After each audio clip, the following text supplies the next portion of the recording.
And good evening and welcome to Farmingdale, Maine. A little darker than we're used to here for our Munzing Media broadcast from Halldale High School. But tonight, the first official night game was supposed to be last week. But we're doing it 1 week later for a doubleheader. Boys action, then girls. The Halldale Bulldogs taking on the Roadrunners down from Mount Abram. I'm Rob Kennedy along with Rob Munzing. Boys game starting off. It's a battle of 1 and 2 teams in Class C South. And really can't ask for better than that when it's 1-2 this late in the season. It's going to be a lot of fun tonight. Well, it should be a great night for soccer. The doubleheader action, senior night activities, under the lights, Friday night lights, and certainly it's something that I know that everybody at Halldale has been looking forward to since these lights went in. They used to bring in the portable lights, but it was always, it's okay. But, well, now they've got a state-of-the-art field up here. Beautiful setting in the backdrop. It's going to look beautiful under the lights for everybody tonight. Long time coming, but it's all set to go tonight. And the Mount Abram Roadrunners coming in undefeated. They're first in Class C South, and they are a juggernaut picked by many to be the favorite in Class C South, even over the Waynfleet Flyers, who have dominated the conference for so long. They are looking for their first gold ball regional title in school history, and they are impossible to play from behind against. You have to get the lead against this team because they have conceded only 2 goals all season. As Herb Brooks famously said about the Soviet Red Army team, score on Trediak, keep the puck. Well, here you don't get to keep anything. Maybe fireworks would be order if the Bulldogs can get a goal here because very few teams have been able to do that.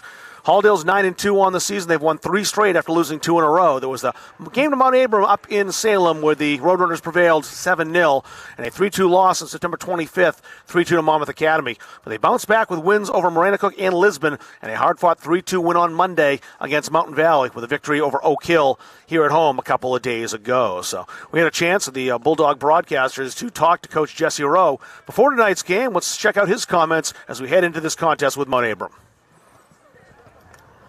We came out on top 3-2. It was a really good back and forth MVC game. It's really hard to play on their field. It's the atmosphere is great, and it was under the lights. And it was just one of those. Whoever got the third goal was probably going to win that one. So yeah, my boys executed a set piece, and we were able to put one in and come home with a victory. Well, the program is really strong. I think they're more than favored in the MVC. I think they're favored in Class C. They're one of the better programs in the state. Coach Allen's done a wonderful job the last, this is his second stint there, but, he's done a wonderful job of keeping everything going well. They've each year for the past 3 years, they've been in the regional final.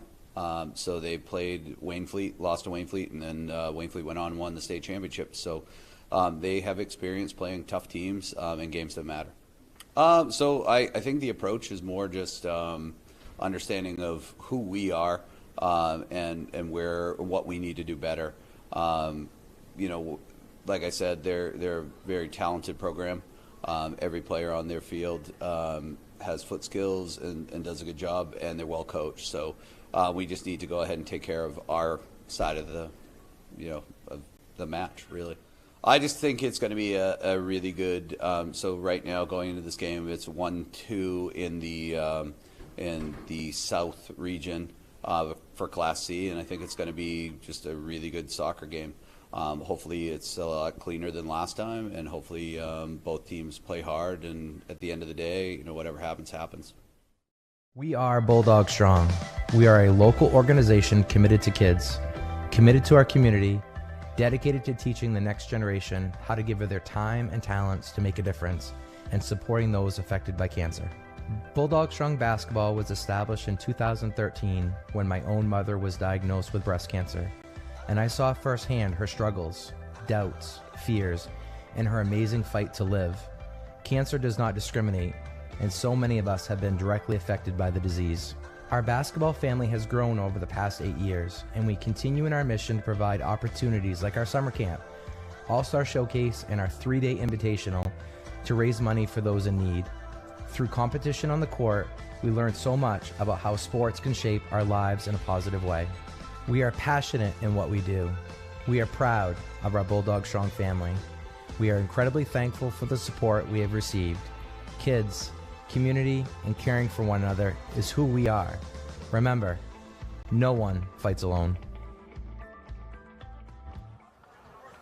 Teams on the field here tonight at Halldale High School. In about a minute and a half, we'll have our senior recognition. The Halldale Bulldogs having their senior night, as this is their last home game. They're 2 games remaining. They're at Lisbon on Wednesday next week, and they finish up with Winthrop on October 16th. They'll probably have another chance to play here, as they're currently right now second in the Class C South Heels, which would mean they're likely to get a home game in the playoffs. But as far as regular season goes, this is the last regular season game, so we'll celebrate our senior night in just a little bit with those 5 seniors. Mount Abram down to visit tonight's in this contest. And again, probably the best way you can kind of celebrate on a home turf if you can knock off an undefeated team. The seniors are certainly going to try to do that. Well, that'd be a meaningful senior night if they were able to knock that team off. That beat them 7-0 there back a few weeks ago. And certainly just for viewing purposes, we are looking towards coverage of playoffs. One of the things that happens is our college schedule, which has been chock full of nuts, mostly me. Running around all over, doing games. We've been very, very, the busiest fall we've ever had. Rob knows because he's been working with us. And so it lessens a little bit until basketball starts. So we got about a 2-week window where things aren't quite so busy. For instance, this is the last Central Maine Community College baseball game. We've got a softball doubleheader still to do, some soccer, some playoff soccer there, right, and at UMA. But it lessens a little bit, so as playoffs start, particularly during the week, we'll have some opportunities. I think we've always come up here for playoff games, Rob, the last few years. So look for that as we get into October a little bit more, and certainly a lot of success with the 2 teams that we're covering. I was down in Gardner yesterday for field hockey. Nate Stubber told me that every single Gardner High School fall team has a winning record. You don't hear that very often. Yeah, it's rare. And, of course, they're full-fledged. They've got everything, golf and field hockey, maybe busy over at Gardner with volleyball, everything. Playoffs there as well. Yeah, we will be, so we're looking forward to it. Halldale, the boys and girls soccer teams are for sure going to have a one-home playoff game, no doubt about that. I think field hockey's in the running for that, too. Want to let folks know this is one continuous stream tonight, so we'll follow this game up with the girls' game, whatever time that happens, but we won't leave you. We'll probably put some of the great videos that we have. Central Maine Community College, one of our great anchor sponsors, our local sponsors, will be running some of that, and we'll have one night of soccer here for you, 2 games. You can certainly see the referee out there wearing the fluorescent yellow. That's to be their colors tonight. Halldale's wearing black at home with the red numbers. Mount Abram wearing the whites on the road with the blue numbers. We'll see them in a bit. And the lights should be popping on here in the not-too-distant future, as by the time you get to 6:30, it's pretty dark at this point. Well, I'm going to tell the folks at home they are seeing it better than the folks here because our cameras can almost see in the dark. They're amazing pieces of equipment. It's a lot brighter on your screen than the folks are seeing no question. out on it. Rob can see he's got a monitor there tonight, so it looks really good. So we couldn't shoot in the total dark, but we could shoot for a while. But lights will be popping on here. They're on a timer, so that's how that's going to occur. We're waiting to get the senior night recognition. We came on early enough because we didn't want to miss that opportunity for the seniors to be recognized, and we'll get that going, I think, very, very shortly. Busy soccer weekend for us here with this game tonight. 2 high school games tonight. We'll have 2 college games tomorrow as we'll be at UMA for a doubleheader. Sunday, back at UMA, college doubleheader in soccer, and CM hockey on Sunday, as well as 2 games on Monday. And Rob's deserted me this weekend. I have. Yep. It'll be a trip up to New Hampshire for me, unfortunately for you. So, yeah. That's all right. I hope it's going to be a good weekend for everybody. But we'll have plenty of stuff going on, and, we'll miss Rob and Greg Glenn, who does our work for us. And the old football guy will be calling football, the old football this weekend, and looking forward to bringing you all these games. Kids love them, parents love them. We're glad we'll be able to do it here tonight. Very unusual for us to have a Friday night without football. We'll be down at Deering tomorrow night at 8 o'clock. That's an 8 o'clock kickoff. It's the only time they could get the field down there and get officials. So we're going to take a camera down and a device to stream. It won't be fancy like you're watching tonight. Probably no great graphics, no replays, I know for sure. But we'll get down there. We'll bring you the game because we know it's going to be lousy conditions for folks, and we want to bring that game to everybody tomorrow night. And the good thing, too, playing down at Deering on the turf field, 8 o'clock, the rain hopefully will have subsided a little bit or a lot by that point. So conditions should be pretty good. They're not playing on grass, so the Yeah. turf field kind of saves that game for both teams. What the Gardner kids were talking about, according to the head coach Patrick Munzing, is, they said, hey, we've done this. We've played a lot of games in the rain, particularly the Coney game last year. It was a really competitive game. They Right. played that, and they were really, really wet that night, and the field was fine. The nights over at Hoke Field, we were wiping off the lens with the towels, trying to be able to see out there. Exactly. Yeah, we've done that. They've done that a few times, actually, over at Hoke. Well, it was Hoke Lake at that point. I know you're an author, Rob. When you get some time to retire, we ought to collaborate on a book like you did with Alan and hockey. Alan Globinski, that great book you and Alan wrote. There's some stories here from the streaming days. I mean, it truly was the wild, wild west when we were first starting out doing this. Rob was involved with it, and we just blazed a trail, and very proud of that. And but there were some crazy things that we had to do to make games get out. I was trying to think back last time we were talking this down at Central Maine as far as when was the first broadcast that we did, because I know it had to be around the time when I was working with the Maniacs and they started streaming, so 2006 or 7 or so. But I wonder if it was even at that same year we started doing some basketball. I did look up. That was a little early for streaming, for more mainstream type streaming. We actually streamed the first game that we ever did up at Colby College in March of 2010. It was an NCAA basketball tournament. Sure. Colby called us and said, hey, we know you do video. Do you do streaming? I said, oh, yeah, we can do streaming. And, of course, I'd never really even heard of it. You weren't sure. But they were paying, Rob. Yeah. So my son and I, Nate, it was kind of like the startup of ESPN. You just start doing stuff, and we learned a little bit about it, and we really got full-fledged going in that. I think it was the fall of 2011. The very first game that we did was a Gardner-Waterville football game that we did. We talked to KJ into taking our feed, figured out how to do it. It was an SD, went out, and as soon as we get done the game, I heard from Scott Martin. He said, my editor just called. He wants to lock you in for an exclusive to do games every Friday night. So they knew at that point that it was really good. Unfortunately, they had some changes occur in the newspaper end of things there, and they didn't follow up with us beginning in 2013. So we went out on our own, started doing that, did the basketball tournament. Did you were involved with that? 24 tournament games in 2013, every single one of them live. So I guess we're getting set here. I've seen some movement out on the field, and we weren't sure, so that's why you're getting some Rob stories. We'd rather be on here and make sure that we don't miss the opening. Yeah, certain things you can miss, but the senior day presentation is not one of those things you want to kind of have not be filmed and broadcast for families watching, and kids will come back and watch that as well.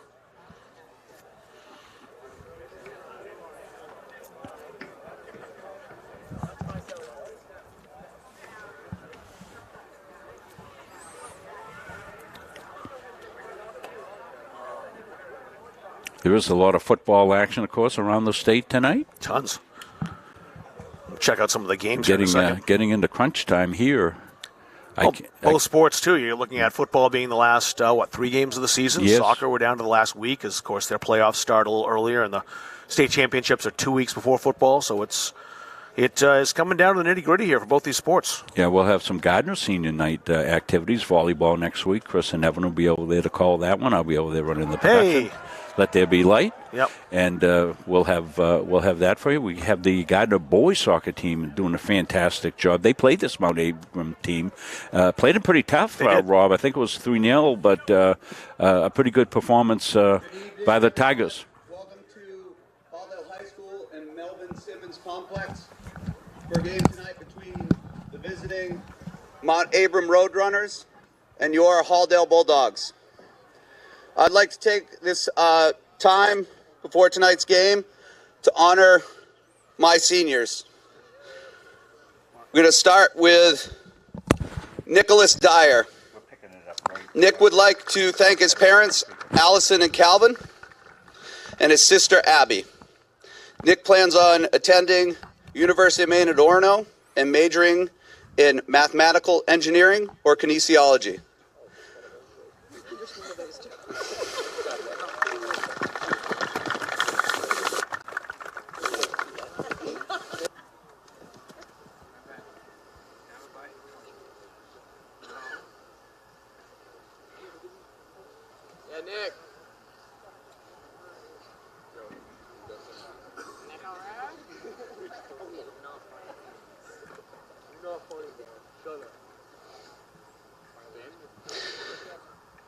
Next, we would like to honor Senior Rishi Devuru.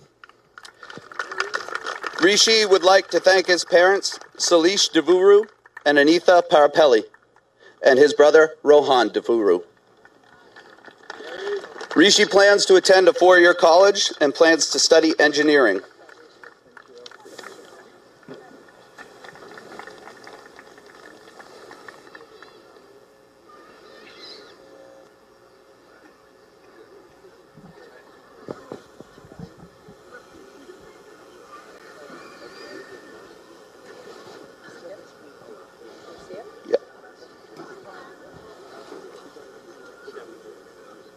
The next senior we'd like to honor is Ben Nathan. Ben would like to thank his mother, Deb Nathan, and Alexis Rideout. Ben plans to attend college and study kinesiology in the fall. Sorry.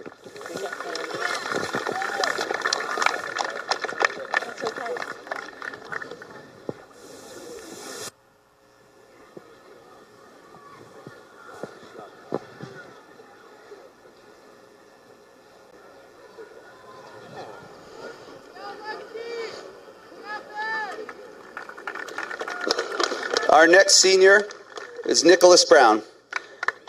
Nick would like to honor and thank his mother, Sarah King, and Greg King, his father. He'd also like to thank his brother, Jacob. Nick plans on going to Thomas College after high school and majoring in international business.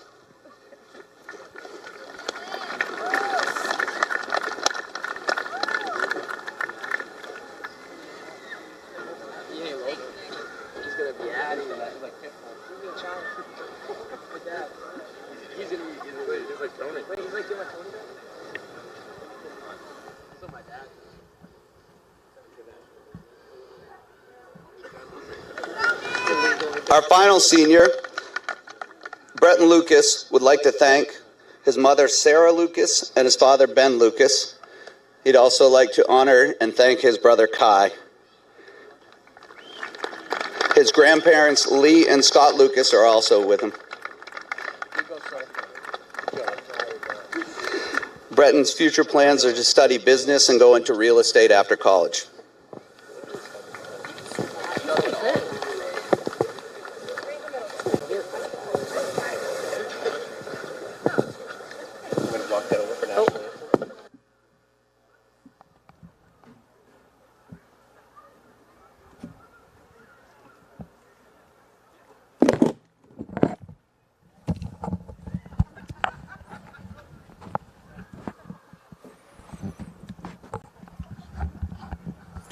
So very nice presentation tonight here for the seniors, for the Bulldogs. We'll do the same thing for the girls' game. That'll be coming up after this one.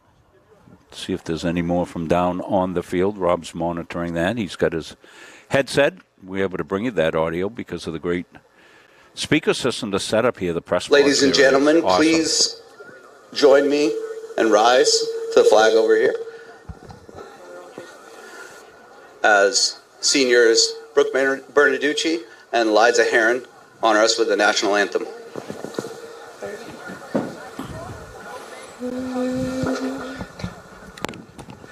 Oh, say, can you see by the dawn's early light what so proudly we held at the twilight's last gleaming, whose broad stripes and bright stars through the perilous fight o'er the ramparts we watched were so gallantly streaming, and the rocket's red glare, the bombs bursting in air, gave proof through the night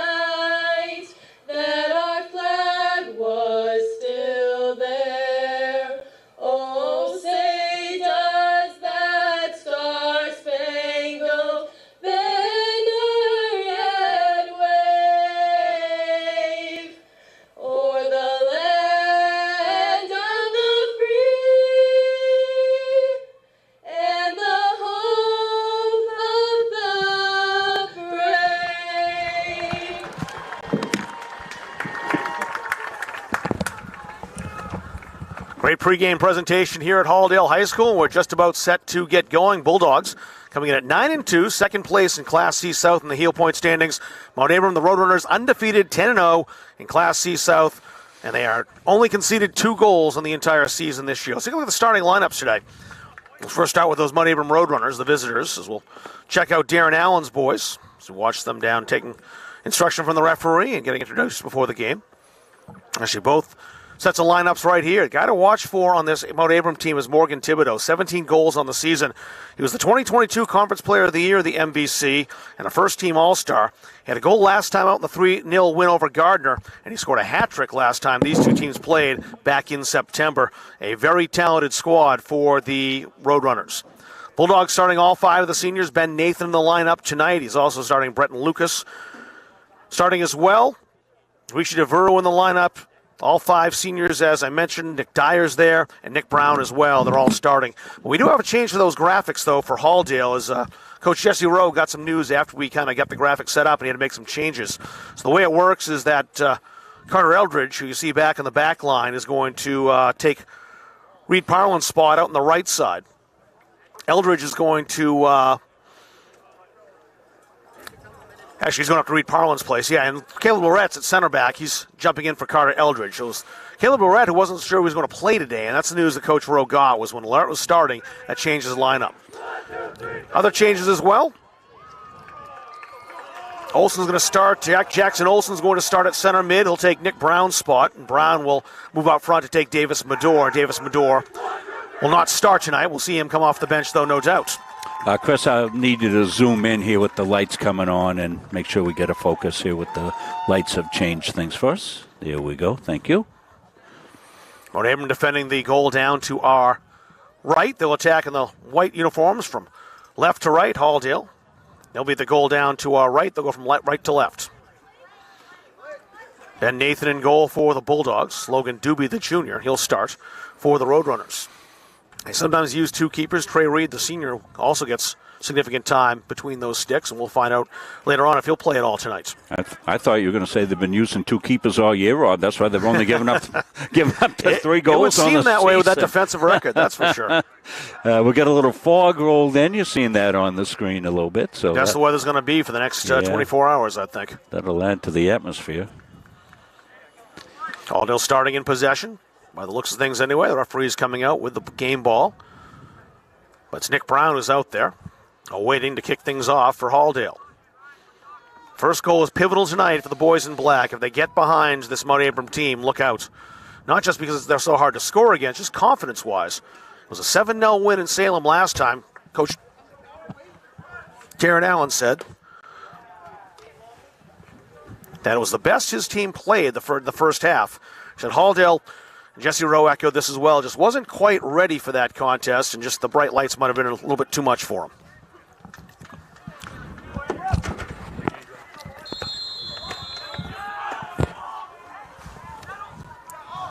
So we're underway.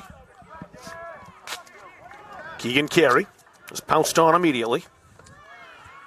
As the Mount Abram team will attack the ball, there's no question about that. A foul call. They call Morgan Thibodeau for that. A free kick to Halldale. Keegan Carey for the Bulldogs. Number 5, the junior. Booted ahead. That's Nick Brown. Played into the middle. Stolen immediately by Chase Ross, the freshman, number 14. Think about this Mount Abram team, too. They do dress some young players. It's not like this is a team that is loaded with sophomores. They're going to recede after this. They have been a powerful team, really, for the past several years. And I mentioned earlier, they have not won a gold ball or regional championship yet. It's been Waynfleet that's been in their way the entire time. And this might be the year, at least in the South. Some good northern teams, too, Bucksport especially. We're getting toward playoff time. A giveaway in the front half.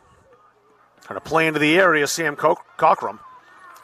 Nice tackle by the Bulldogs, works him outside. Cockrum, an honorable mention to the MVC last year, had a couple of goals last time against Halldale, 2 of his 8 on the season. That's booted away by Caleb Lorette. Again, we mentioned the junior back in the lineup today. He was questionable going into last night when I talked to Coach Rowe.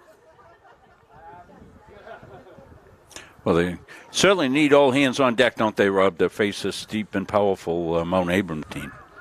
Bear Rollins on the throw, speaking of powerful. A little contact there. It goes against Mount Abram as well on a free kick to Halldale.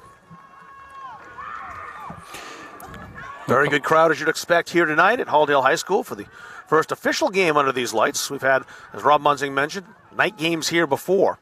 But usually temporary lights brought in for homecoming. Up and operational, and hopefully many more to come. Well, late in this season, I'm not sure we'll have other night games. There's some talk about potentially one of the girls' games next week moving to the night. I'm not sure that's going to get done or not. Well, where it helps out also, Rob, you get a playoff game this time of year, and sometimes, you go into overtime. Yeah. You could use the lights there to keep things brightened up. The Greeley game was the one that was being discussed as far as being a night game, and we'll stay tuned for that because that might be switched to a night contest on a Friday night here with the Greeley Rangers coming up. Mark Tinkermack right next to me says the Greeley game and Monmouth game. So, two huge contests for the Bulldogs. That's the one thing both teams, the open schedulings, allow them to focus on and play some teams they don't normally play. Halldale taking on Waynfleet in both the boys and girls this season. Of course, Greeley, that powerhouse out of Cumberland, year in, year out, they're coming up. A very good Class B team. Well, that was always one of the criticisms that you heard about the Mountain Valley Conference being locked in, Rob. Yeah. We talked about it a lot. It was. Thibodeau worked that outside. It's popped high by Cockrum. Nick Dyer booted that ahead. Only to that midfield stripe. Peyton Mitchell on that quickly. That went by Keegan Carey. Now it's Thibodeau. Trying to send Killian Pillsbury through. Wasn't going to quite go out. Lorette over quickly to claim it. Don't want to mess around with Pillsbury there. He's got double-digit goals on the season, just scoring his 10th. Ben Platt. Fired right back in, however. Kept in by Cam Frostgrave, the senior, number 5 out there, the right back for this Mount Abram team. Brenton Lucas ahead. Andrew Rother heads that down. He's another player who scored in the 7-0 win last time against Halldale. Chipped ahead.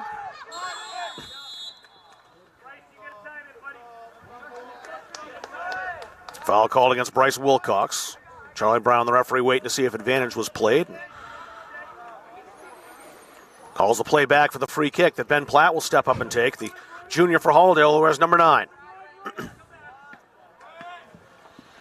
Platt with 4 targets near the 18.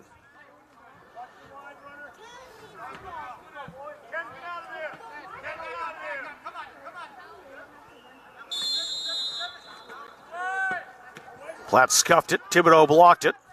Halldale still in possession. Worked out wide.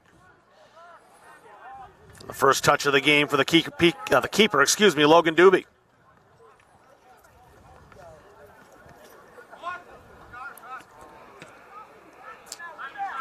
Doobie, a high kick right near the center stripe. Bounce past Nick Brown. Carry ahead. Peyton Mitchell there for the Roadrunners. On that far side, it's Ash Rollins. His team loaded with 2022 All-Stars and honorable mentions. Sure they'll have a bunch more this season, maybe even more than they did last year. Good defending by the Bulldogs. A chance now, though. Carey tried to work that out wide. Rother now outside the area. That's blocked. And it's out for the first corner of the game that goes to Mount Abram.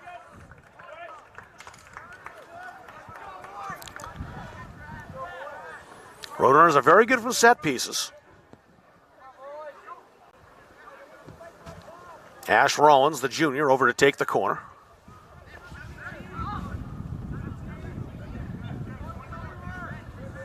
He's setting up left-footed, it looks like.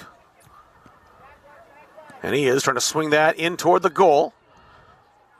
Decent corner, good delivery, far enough away from the keeper. Bulldogs don't clear, and it's trouble perhaps, but it is booted away.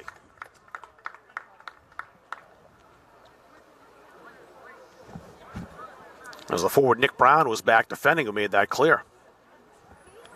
Ash Rollins took the corner. Now he's over to take the throw in from Mount Abram.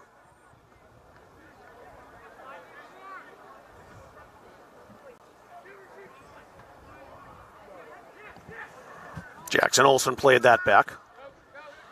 Halldale playing long ball. It's a foot race for it.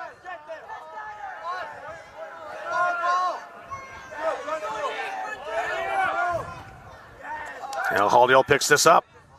Olsen. He's pressured there by Peyton Mitchell. Roadrunners get it away.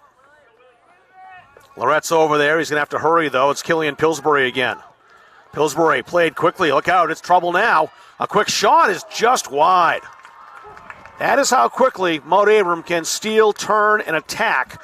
Sam Cockrum just missed the target and just missed putting the Roadrunners on top 1-0. Well, that Pillsbury name is familiar. I was in it to Mount Abram a couple of years ago. Another Pillsbury was one of their key players. Went down, played baseball down in Central Maine for a year or so. Caden Pillsbury, I believe. Yes. Really good player, really terrific athlete. He scored an outstanding volley goal here down to that end of the Bulldogs are defending right now. Was surprised he didn't put it through the net. Roadrunners with it again. Nathan Outs on the bounce to claim, and he had to do that too with two Mount Abram players there.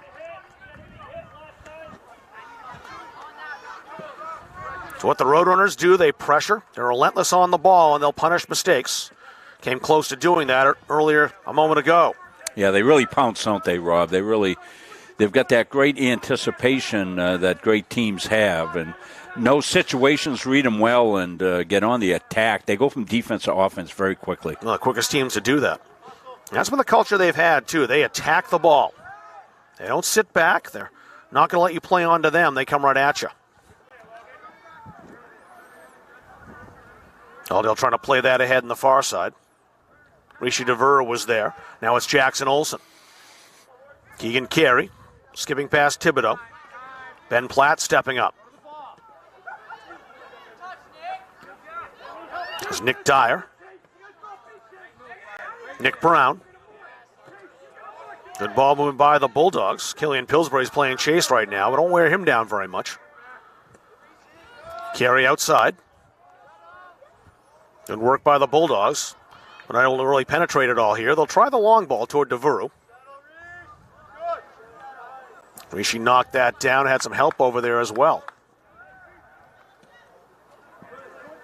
It was Bretton Lucas who came over to assist. But now Mount Abram on the ball again. That's Cochran, who just missed last time. He was felled over there outside the penalty area, but it's a throw-in now for Mount Abram.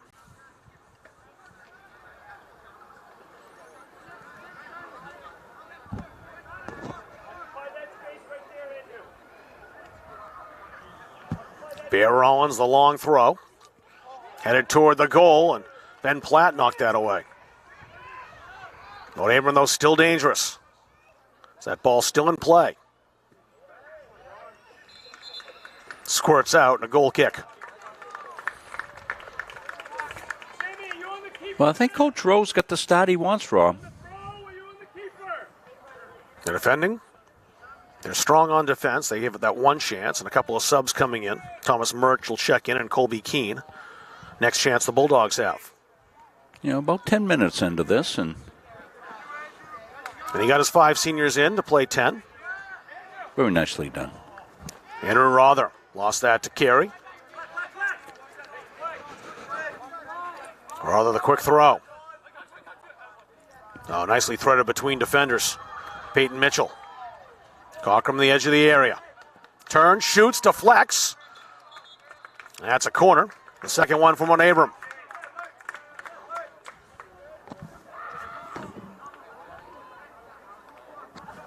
Matt Waller, I think, got the touch on that.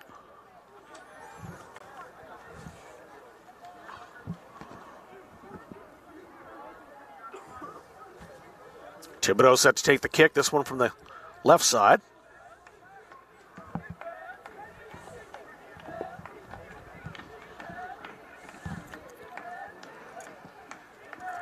Nice high corner into the area. Headed down. And cleared away by Halldale. When that bounces in the area, it's always terrifying for the goalkeeper. Bulldogs did well to get that away. Rother played that back. Frost Gray ahead. Bryce Wilcox now. Wilcox met Jackson Olsen, kept possession.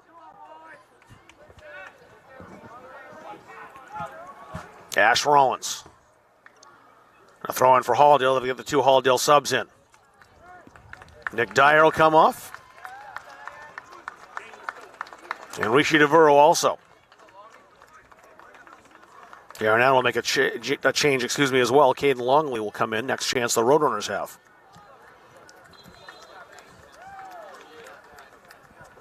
Great night for soccer, just over 60 degrees. No wind to speak of. Little fog, but no rain. Yeah, unusual up here in the hill not to have any wind. Yeah, usually that's a given this time of year. Rather. A little bit slippery on the field, though, as you saw. Thibodeau called for the infraction. Just trying to get back on the ball. Good. Yeah, likely going to be a little more slippery for activities tomorrow, Rob, all around the state. No question. Carey played that on the 1-2 with Jackson Olsen. Olsen trying to bear down on that. He's in a battle there with Chase Ross. Playing on that far side. Thomas Murch is over there.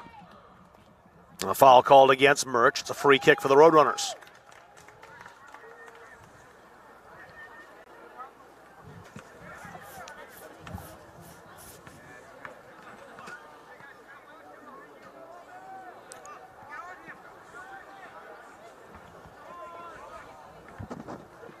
And the Bulldogs, I think, had to get through the first 10 minutes unscathed. They've done that. See how that does to their confidence. Can't rest on your laurels, though, and you can't get too confident against this Mount Abram team. There's no doubt about that. Colby Keane chasing. Stepped in front of Andrew Rother. That did go out into touch, and a throw in for Halldale. Good defending by the Bulldog freshman.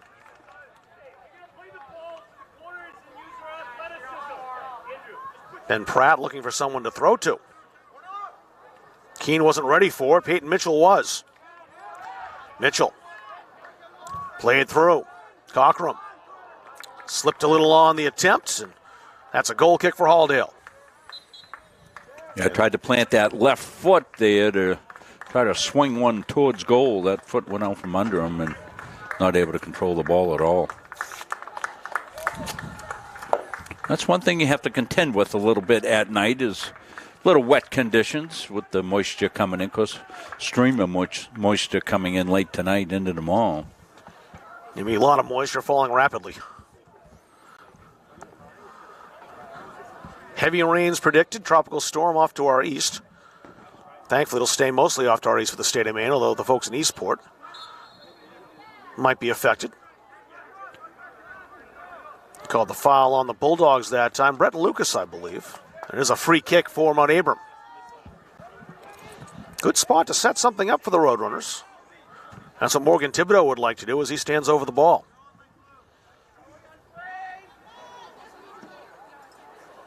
Thibodeau very dangerous on these type of set pieces.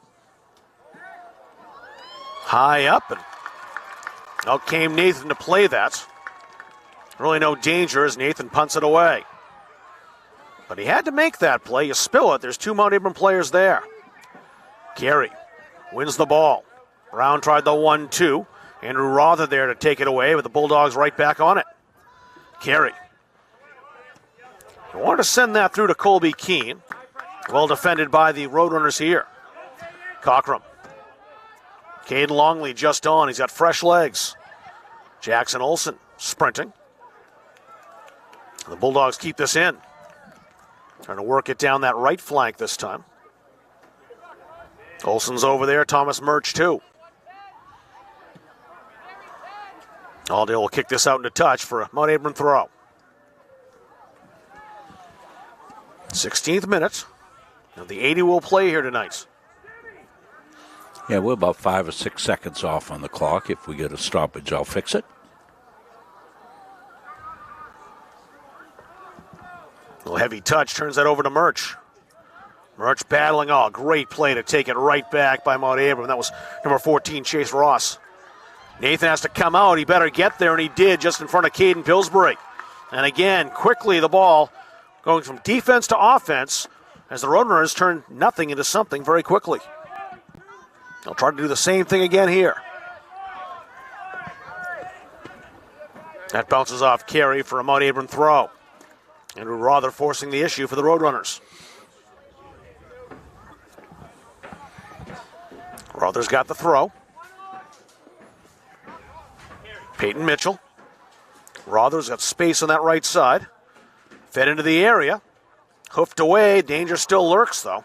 Good play by Murch to mix things up. One of the Mount Abram attackers. This time Murch commits the foul on a free kick for Mount Abram. And Murch was able to get there and harass Ash Rollins with the second attempt, the foul called. And Rollins, I believe, taking the free kick. He's over there. Don't check that. Rollins is there. I'm not sure he'll take it, though, because Morgan Thibodeau's come to join him.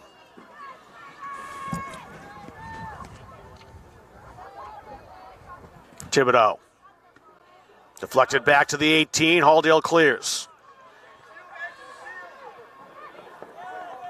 Strong tackle that time by Rother. Platt worked around him. Colby Keene surrounded by Roadrunners. Nowhere for the freshman to move. Thibodeau had it stolen. Brett and Lucas on the theft. Lucas dancing past Ross. Ross recovered. Olsen slowed it down. Now they'll work it down the sideline. Jackson Olsen. Olsen. And a foul call. They'll get Cam Frost Gray for that. A good spot for Halldale now to potentially open the scoring. Platt's there.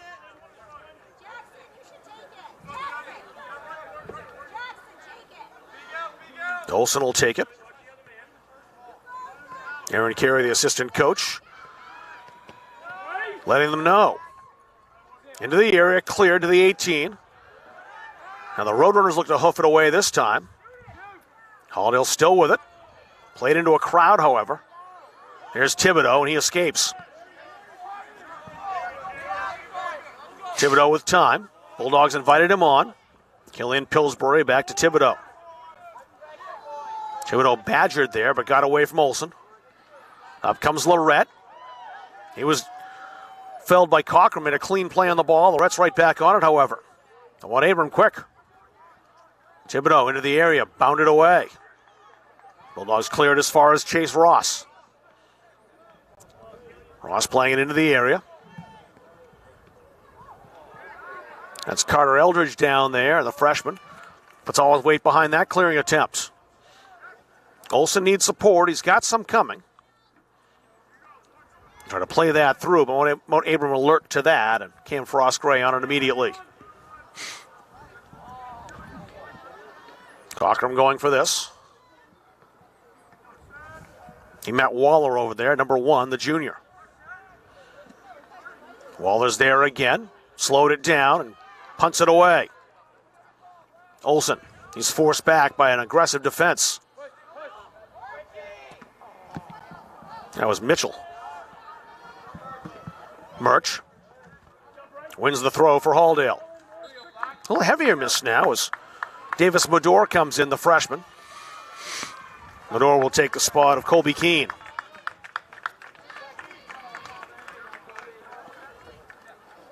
Medor's going to play on that right side. Jackson Olsen coming back to the left.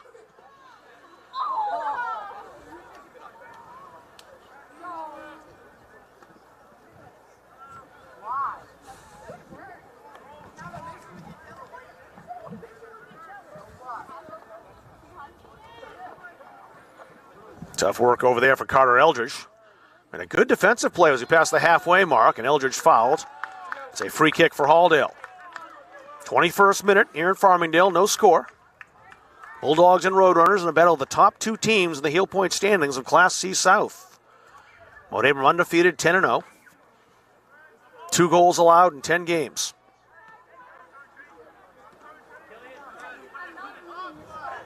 Platt had to step up. Made a very nice play to work it outside to Olsen. Olsen feeding toward goal. Headed down in the area. Manure just on the pitch. Olsen with it again. We know Olsen's got a good eye for setting things up from outside. Platt clears that across. Bretton Lucas was over there.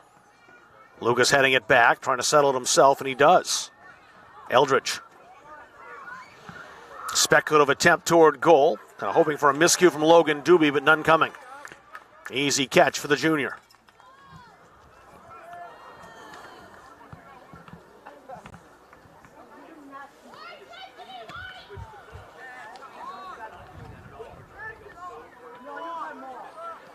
Carey. Fending off Thibodeau. Dangerous pass, almost picked up by Killian Pillsbury. Rother. Olsen played that down the wing. Read well by Rother, as Olsen's right there, and Olsen might get this after all, and he does. He'll win the throw.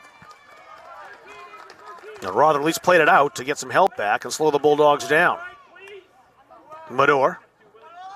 Brown was tying his shoes. He got up, but Killian Pillsbury beat him to it. Square ball. They were looking for Keegan Carey there. Played away and booted back by Lorette. Lorette prides himself as a shutdown defender. We've seen him do that, and so far he's been doing the yeoman's work tonight. Back there with Matt Waller, Ben Platt, Carter Eldridge. That's the back four for Halldale. Played into the area, and out comes the keeper, Ben Nathan, who had to be there. Not a bad ball. An opportunity, too, for Thibodeau, who was in the vicinity. Particularly, Rob, thinking about the conditions. The ball's going to be a little wet, so make those keepers handle the ball. That mist is getting heavy. Nathan will have to handle this. Sam Cockrum giving some token pressure. Nathan, that long throw, chested well by Olsen. Pass misfired, though. Thibodeau. Thibodeau looking for help. Played out wide. Ash Rollins to the 18. Up steps Waller to force the Roadrunners back. Mitchell. The one hopper, down goes Nathan. And he claims again. He had to do it with Morgan Thibodeau right there. You hear those footsteps when you're a keeper, no doubt about that. Olsen, a little heavy first touch from Rother. Olsen took it away. Can they play this through? They can. A shot for the Bulldogs. The first attempt for Halldale is sent behind by Thomas Murch. He had company out there, not much room to shoot. And Murch sent it wide. A sign of intent for the Bulldogs and their first shot at goal. Bulldog crowd starting to bark a little bit there. A big crowd in here tonight for the night games. And that's one of the biggest reasons why the lights are here, because you'll get those big crowds on Friday nights. Especially when you've got Mount Abram in town in a battle of 1 and 2. Bear Rollins back in for Mount Abram. Halldale returns Nick Dyer.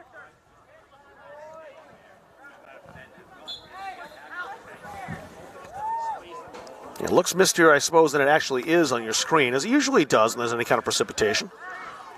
Good ball into the area. Nathan came out. He hesitated for a moment, and he realized Caden Pillsbury was bearing down.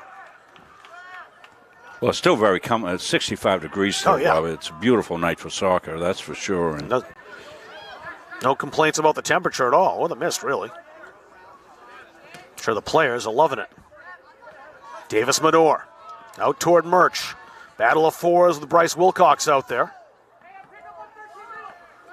Mador, can he get the shot away? He does, but it was a bouncer. The freshman played it off the volley. Always hard to control that and put it on target, and it's over the bar. Yeah, I had to take that out of mid-flight. Tough one there for Davis, but good opportunity. Halldale has been getting some equal chances here in the second half of this first half. The Bulldogs, I think, were a little intimidated up in Salem last time, and they don't seem to be intimidated tonight.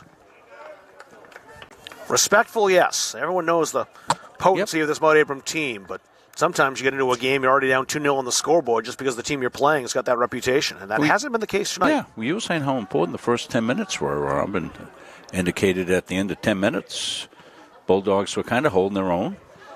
First 10 minutes are important, but now the first goal becomes huge. Because given how stingy Mount Abram has been all year, you can't play from behind against these guys. Thibodeau. Keene trying to defend him, the give and go. And it's cleared away. Lorette and Waller converge. Almost worked very well by the Roadrunners. They can work some magic. Frost Gray heads it to space. Carey's there, nudging that ahead to Mador. Carey out wide. Just got rid of it. Murch couldn't catch up to this.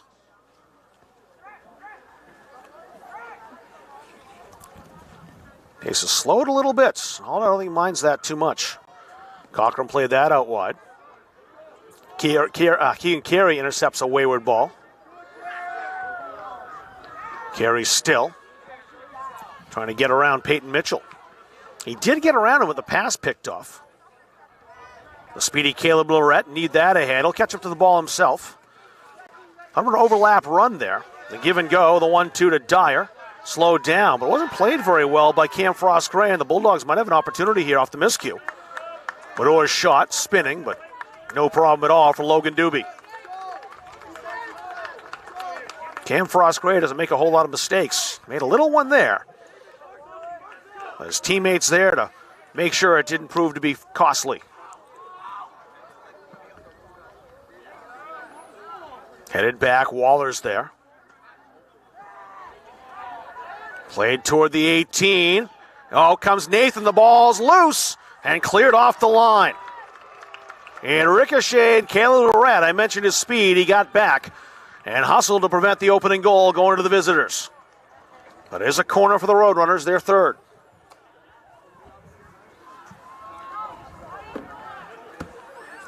That was close.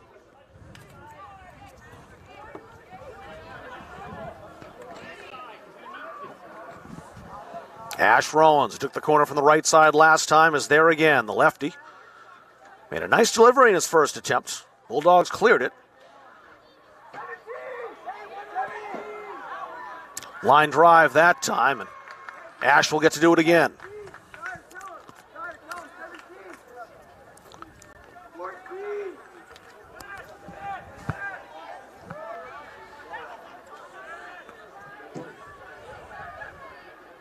Ash Rollins.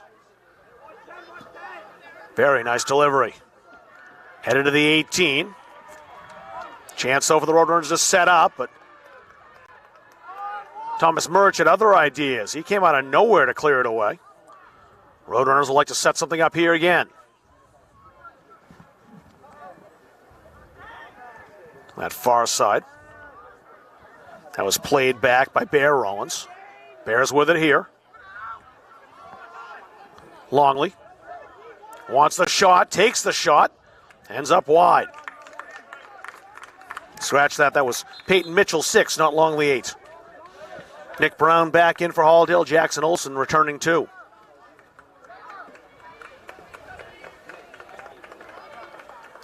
Just about to pass the half-hour mark here in Farmingdale. Big crowd on hand. A great night for soccer. Little mist, that's all. Not much wind. A little slick on the field, but that's the only hazard. Mount Abrams had the better of the pressure. They've not dominated this game. And considering the 7-0 win last time these two teams played up in Salem, Bulldogs already showing some improvement. And Coach Rowe had mentioned it was a little chippy at times up there, and haven't seen much of that. Nothing here tonight. They've been battling, they've been fighting, but nothing at all to really even look twice at as far as tackles or plays. Charlie Brown, the referee, hasn't had to do a whole lot. Not yet, anyway. Let's knock on some wood. It stays that way. You never know what a game will turn.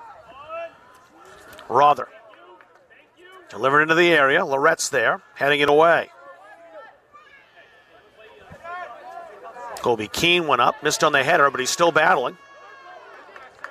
It's a throw from Mount Abram. And a sub coming in. No, not yet.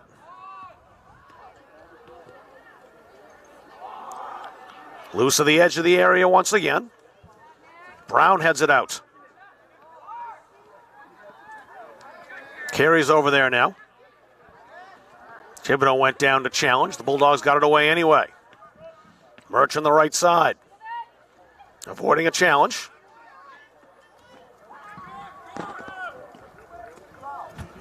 Mitchell turned outside.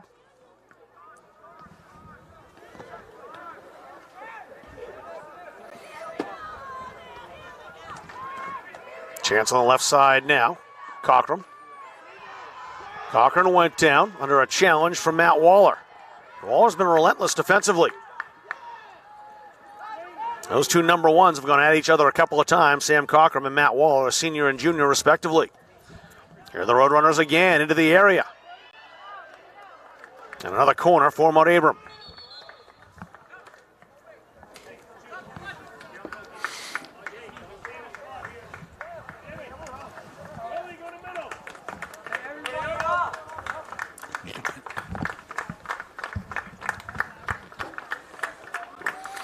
It's the corner from the left side this time.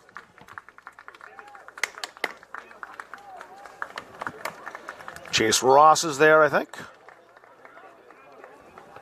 Thibodeau now. It was Ross who played it short. Bulldogs sniffed that out, though. Wilcox played it right back into the front half again.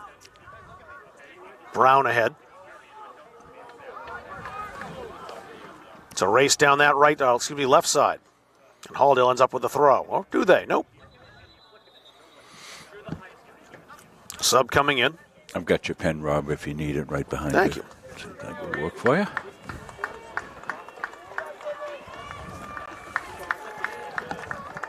Reed Parlin back in.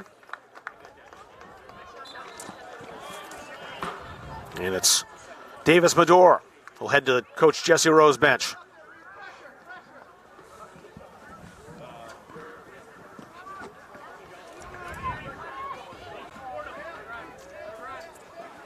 Great hustle to try to save that. To no avail. Halldale tried to play it quickly. Mount Abram was ready.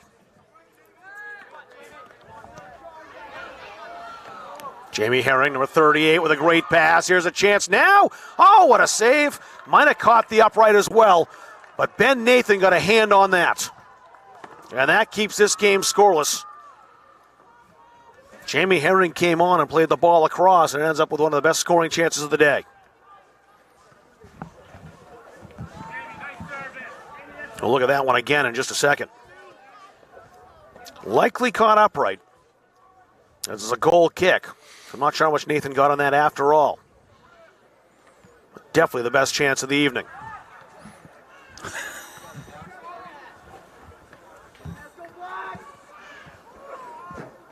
Thibodeau. We'll save that for the next dead ball right here, Rob. So let's see if that cut upright. Great pass by Herring. This wasn't played by the Bulldogs. Got through two players. That set up the opportunity. And errors can be punished in this game. And yeah, that did hit the upright. It was Nathan who was there with a hand. It was over his hand. That was Bear Rollins who got the chance and came very close to putting his side on top in the late stages of this first half. Good call on the original call. Rob had it, and great camera work by Chris Wheeler. Zooming in on that so everybody at home could see it very, very well. And I thought at first Nathan made the save, then wondered by the way the ball bounced back out, if it was the upright. And the replay showed clearly that Nathan was just a little below it, in the right spot. But Rollins played it over the keeper. Just couldn't get it by the PVC pipe. Morgan Thibodeau. Thibodeau, four defenders, skipped through all of them. Thibodeau. He was fouled. I think that's one the Bulldogs don't mind. It slowed Thibodeau down. It was bearing down on goal. Keegan Carey got a brief talking to from Charlie Brown, the official. Another free kick for Mount Abram. Thibodeau showing why he was the 2022 MVC Player of the Year with that display of ball handling. He might want to shoot this. And he plays it in quickly. The Bulldogs a little unaware, and it's 1-0. Put in down low. And just a quick alert play has the Roadrunners on top. Peyton Mitchell got the goal. He was an MVC All-Star last year. He scored his second goal of the season, and it's 1-0. Well, for all the firepower we touted, here it is. Just a quick, cheeky little play once they got the chance to put the ball toward the goal, and Peyton Mitchell just got a touch. He used his physical strength to put that ball in as he had coverage. He was marked, but he scores the goal to put the Roadrunners up 1-0. I said that first goal, hugely important. It goes to the visitors. They've only conceded twice this year, so Halldale has a challenge now. I was going to say, if the Bulldogs can get to halftime with a 0 draw and no goals on the scoreboard, might start putting some pressure on the Roadrunners. They didn't let that happen. Thomas Murch back in. 3:45 remaining. Peyton Mitchell scoring in the 36th minute.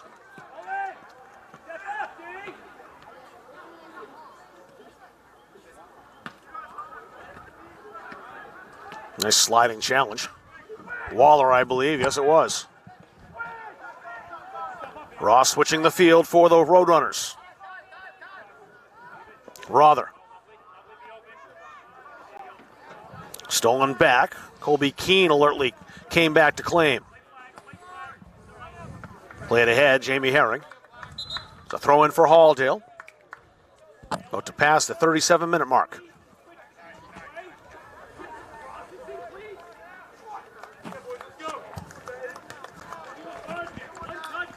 Glatt's taking the throw for Halldale.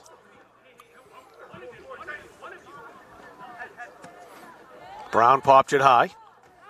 Carey.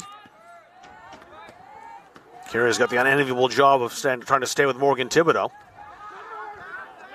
Pillsbury fancies a shot, and it's going to go high. He would have to thread the needle between a couple of Halldale players if he didn't shoot for the top corner.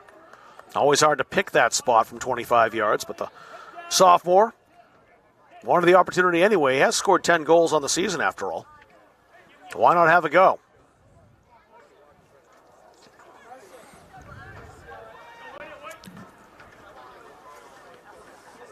Entertaining contest here throughout the first 38 minutes. But just the one goal. Peyton Mitchell's got the only one so far from Mount Abram. Herring. Herring is aggressive and assertive out there. He's made an impact since coming in, almost made an immediate impact. So he set up that shot by Bear Rollins that clattered off the crossbar. Murch called for the foul.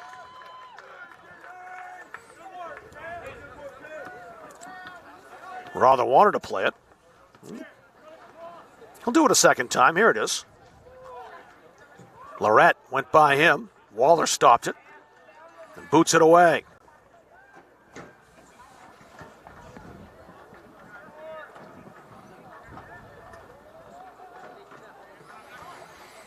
Ash Rollins looking for Pillsbury. Pillsbury has it. They invited him on. That's dangerous. Lucky not to be burned by that. I think two Bulldogs just were a little confused who was going to step up and close down Killian Pillsbury. And luckily, the sophomore didn't get a great scoring chance. Cam Frost-Gray.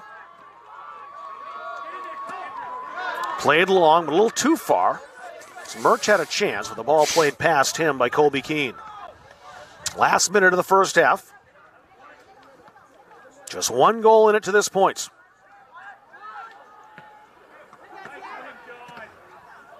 Mount Abram would like another one before the break, and they may have a chance coming on here. Good clear for the Bulldogs. And that's Loretto went down to clear, and he's injured.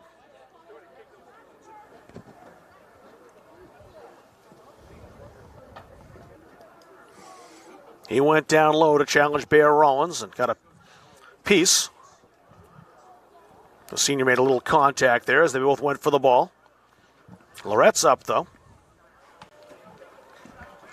He's got clipped on the knee, but you want to stay in the game, and unable to do so, I don't think. No, he'll stay in. Sam Cochran will get a chance to go back in, perhaps. But not yet.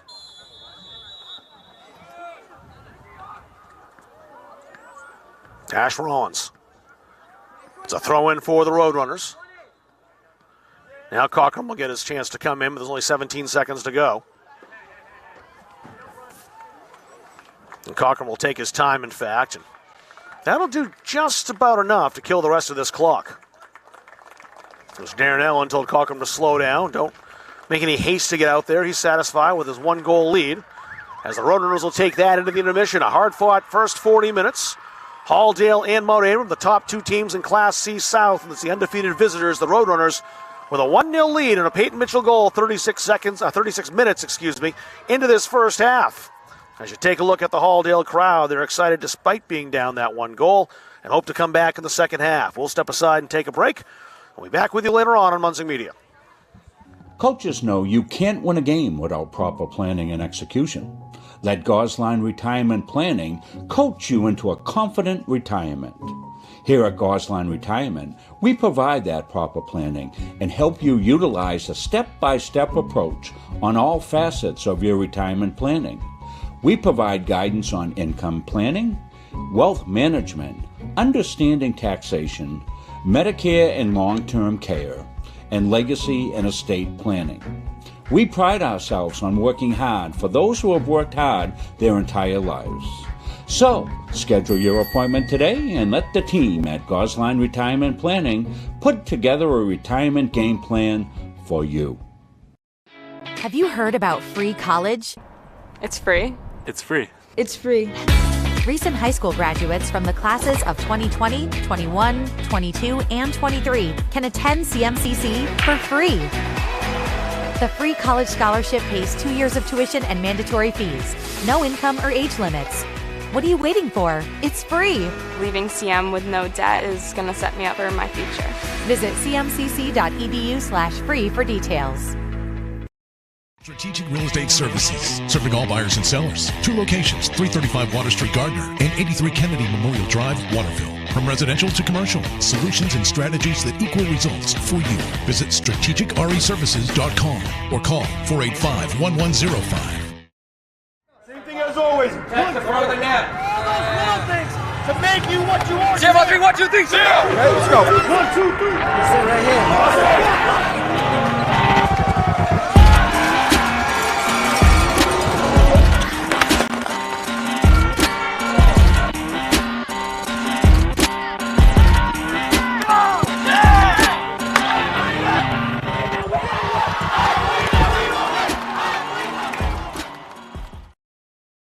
Why waste valuable time and gasoline traveling around when you can enjoy one-stop shopping at Goggins IGA in Randolph?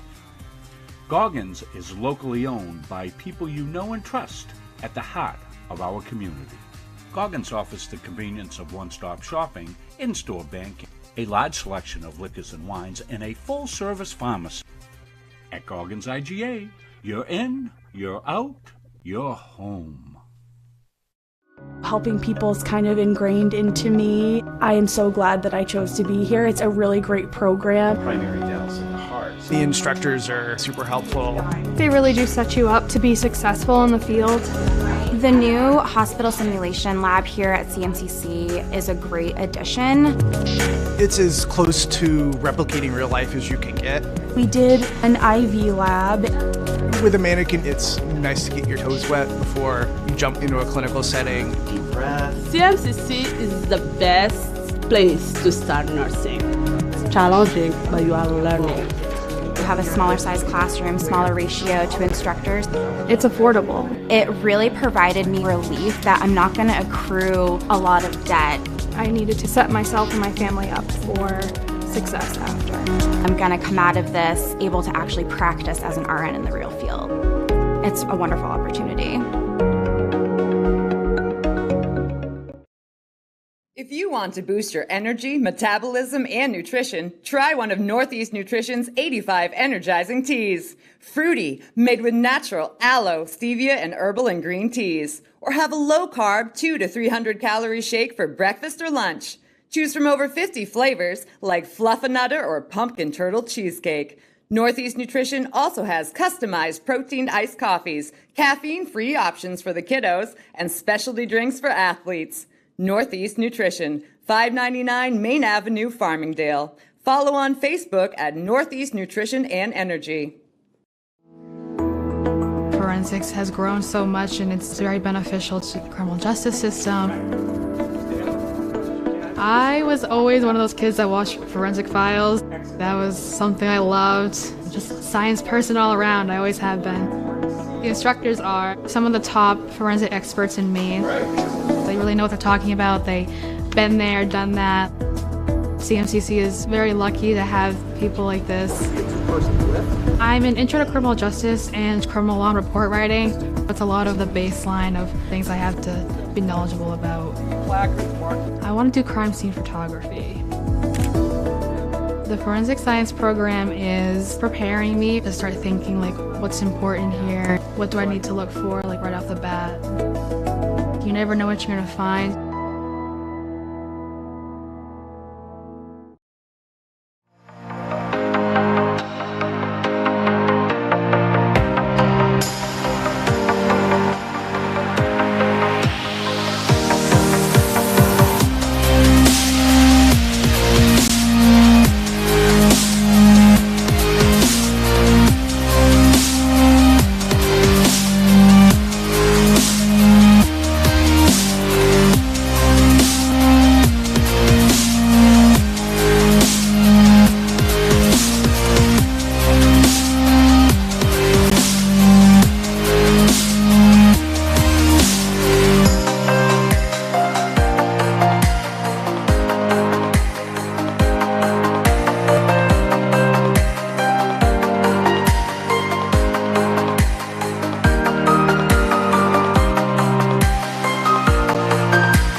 Halldale boys warming up for the second half, which is 2.5 minutes away, and they played well in the first 40 minutes.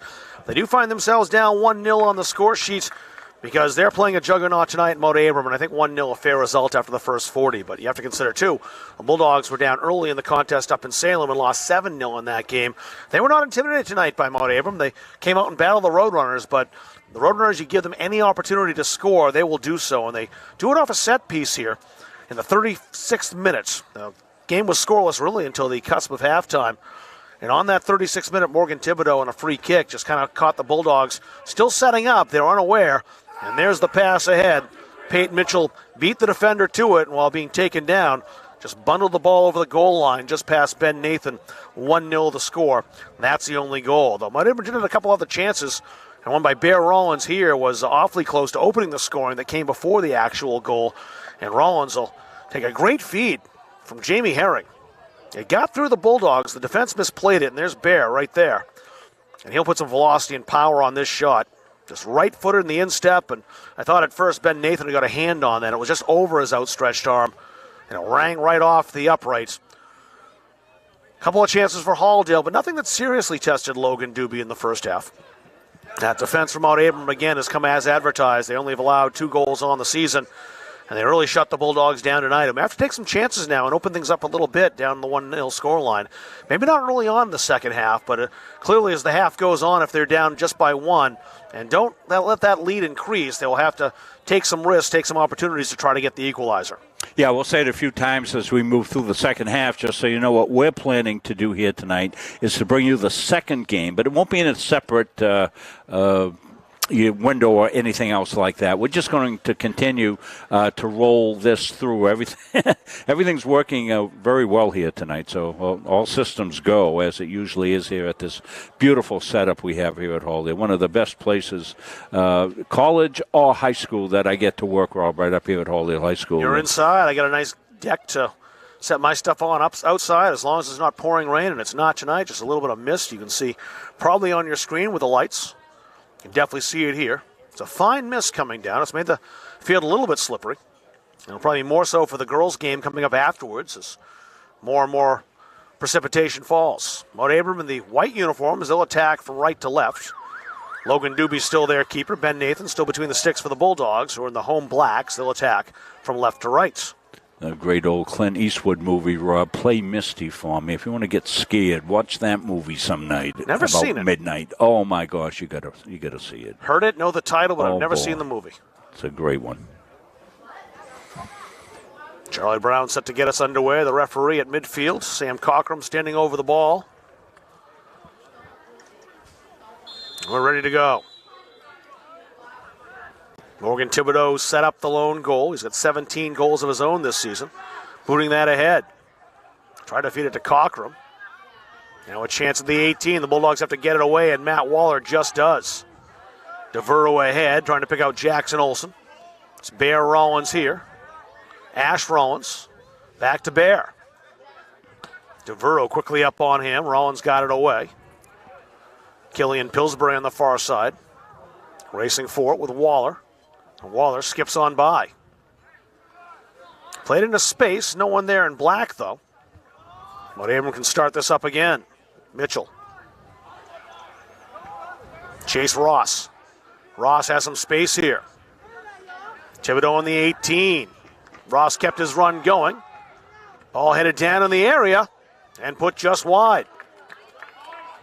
So an early opportunity for the Roadrunners to double their lead with a shot a bit off target. It was started by Chase Ross as well, who made a takeaway and took it himself into the front third, and the Bulldogs gave him way too much space. They converged on him later, weren't harmed by it eventually. DeVero was the last to touch that. Ash Rollins shielded it out of play into touch, a throw in for the Roadrunners.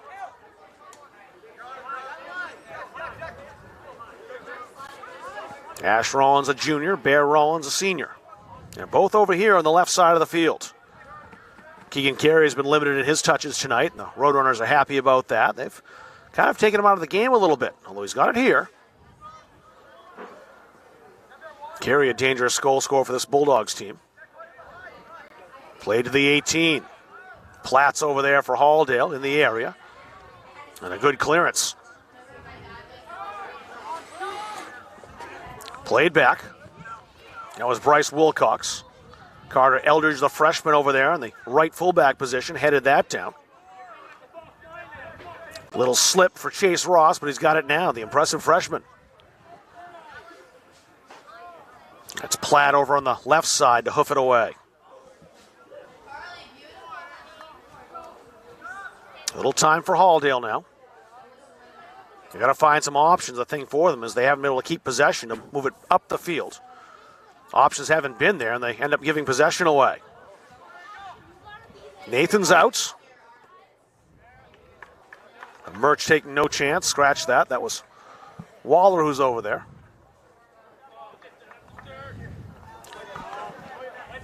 Laurel helping out as well. Bear Rollins, we know what he can do in these throw-ins. He's got plenty of strength and great distance as he does again. And Lorette has to concede the corner. That's the 6th.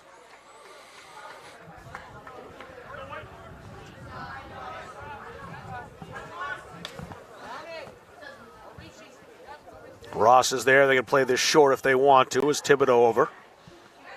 He's taking the corners from the left side from Mount Abram. Yeah, and it's the clear side of the field for us. What a difference between the two pictures. Right here looks normal. You get over across the other side where the fog is. Nice corner, but a better defensive play by Lorette. They'll do it again. You mentioned the defensive capabilities of Lorette. He is a pesky, tenacious defender, isn't he? He is a tough guy to play against, and he prides himself on that. Deep corner this time, just over the head of Peyton Mitchell. And he can score those. No one touched it, so it's a Halldale goal kick. Mitchell skied over everybody. Of course, he already has one goal tonight. Second of the season for the MVC first team All-Star last season.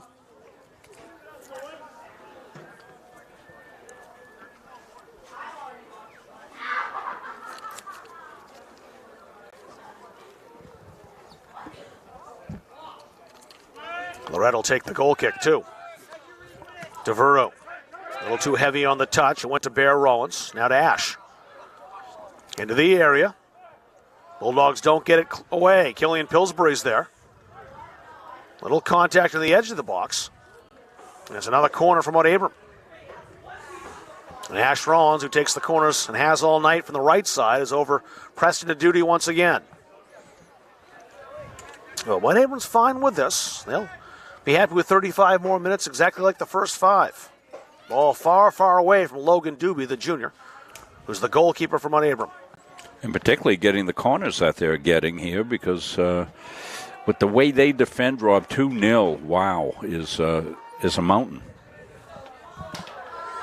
Nathan plucks it out of the air. Ben Nathan's improved in goal leaps and bounds in a couple of seasons. Inexperienced last year, but he's gained plenty of it. Gained some size, muscle, and confidence as well, and now he's an intimidating keeper to play against.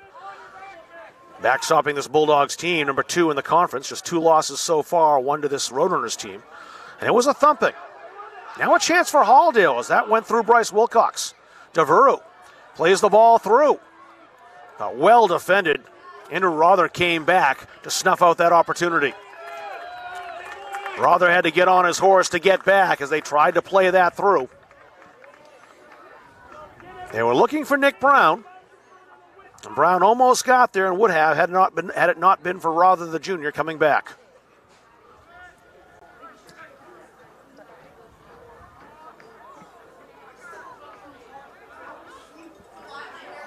Just outside the area now.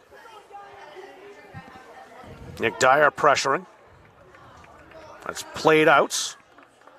And last touch, it looked like, by the defender, so it's a corner being ordered to Halldale. It's their first. See if Halldale can make the most of this opportunity. It's, again, a rare chance. And not rare because Halldale hasn't played well enough to deserve it. That hasn't been the case. It's the defense of this stifling Mount Abram team. A quick corner. Loose in the area. Still loose. And now cleared by the visitors.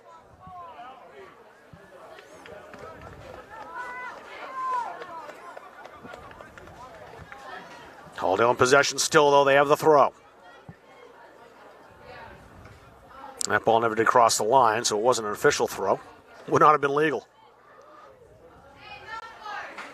No one there in black.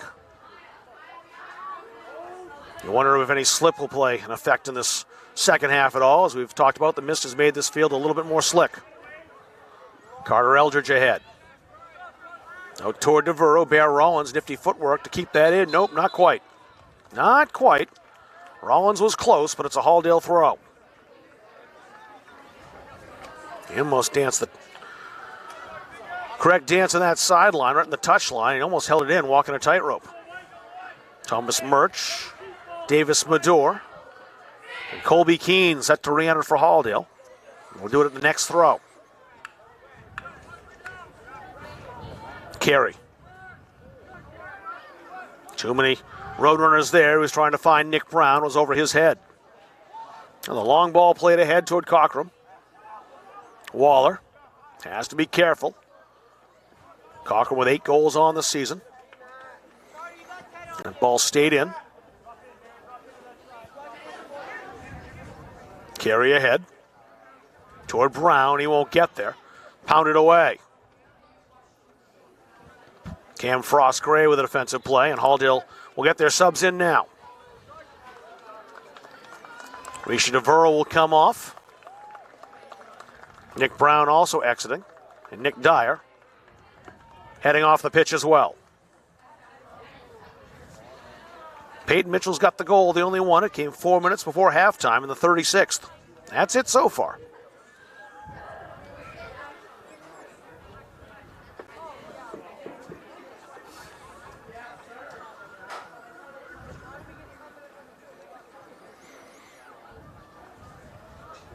Bulldogs hoping for opportunities here in the front third.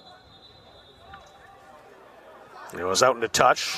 Rother again a good defensive play, and he's won possession back on the throw from Mount Abram.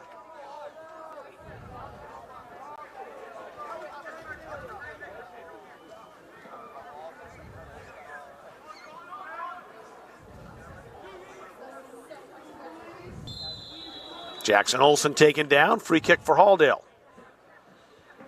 About to go past the 10-minute mark here in this second half. 50 minutes all told.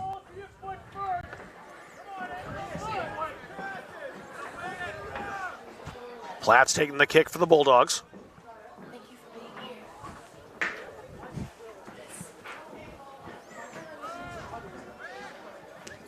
Trying to play that to Breton Lucas. Intercepted.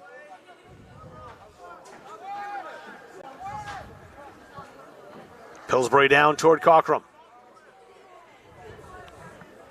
Defended strongly out there. Cockrum almost got through it anyway. He is tenacious, the senior. Now it's Chase Ross. They'll switch the field to Peyton Mitchell. Mitchell working east to west. Mitchell going to goal as well. Pillsbury trying to play him through and does. Back to Pillsbury. He's in on goal and scores. Oh, magnificent work by the Roadrunners.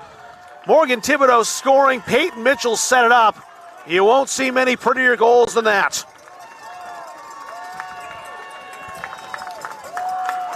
The two seniors worked some magic.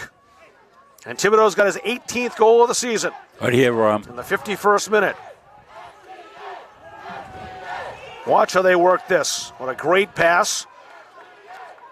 Here's Thibodeau arriving. And with a left foot, he just pokes it out of Ben Nathan's reach. He can score the powerful rockets. He can also use finesse. Morgan Thibodeau finds lots of ways to score.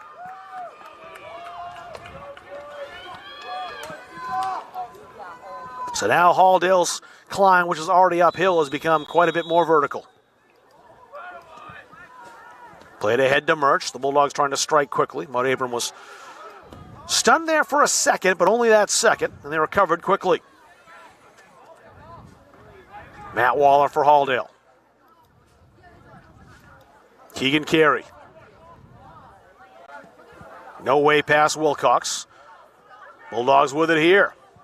Thomas Murch into the area. Can the Bulldogs respond quickly? No, but they will get a corner. Chance for Halldale. And a strong sliding challenge. That was made by Cam Frost-Gray, one of the anchors of this Roadrunners defense.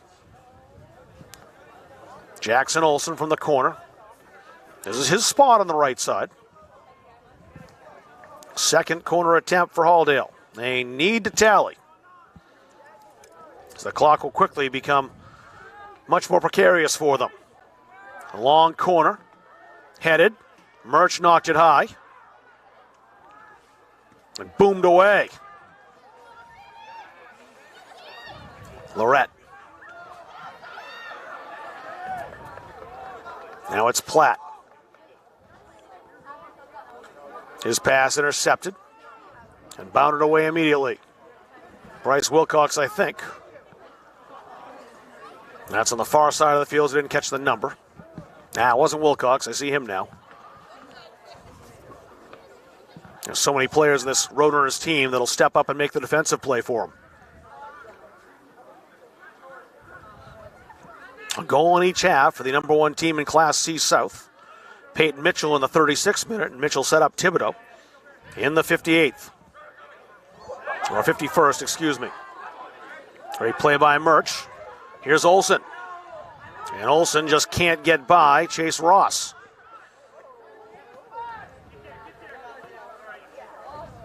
Played over here for a Halldale throw. Carter Eldridge will take it for Halldale. A lot of fight in this Halldale team, but hard not to get frustrated when you just can't get scoring chances. They've been so few and far between. Ross looking up, trying to find Thibodeau. It did get through, but he had to come back for it. Bear Rollins. Fed into the area. It's over Cockrum's head. Waller's there first. Now Halldale trying to work it up into the middle here.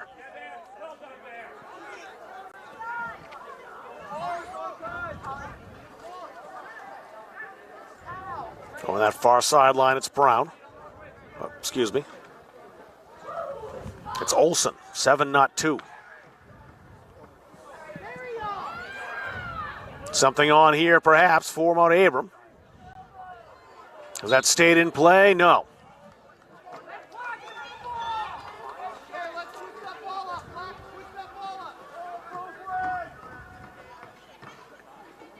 See if it's a throw-in or a foul here.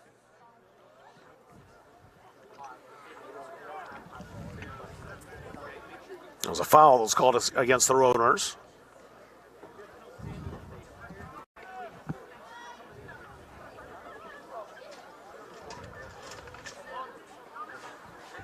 Ross. Been impressed with him in the second half especially. Carey played that up. Carey with it again. Jackson Olsen. They keep it coming. Breton Lucas was taken down, but he was the one who made the initial contact, so it's a foul against the Bulldog senior and a free kick to Mount Abram.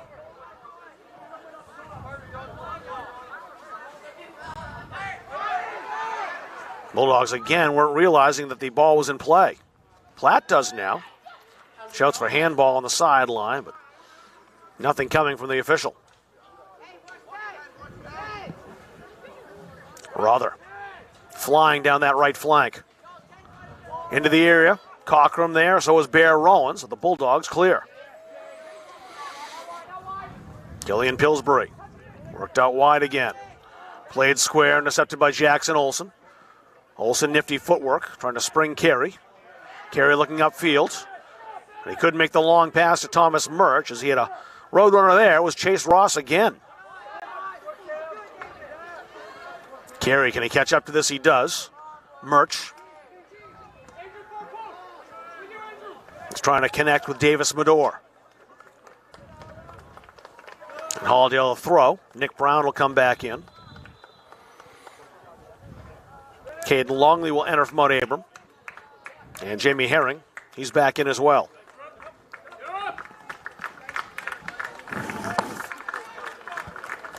Chase Ross actually scratched that. No, Bear Rollins will come off.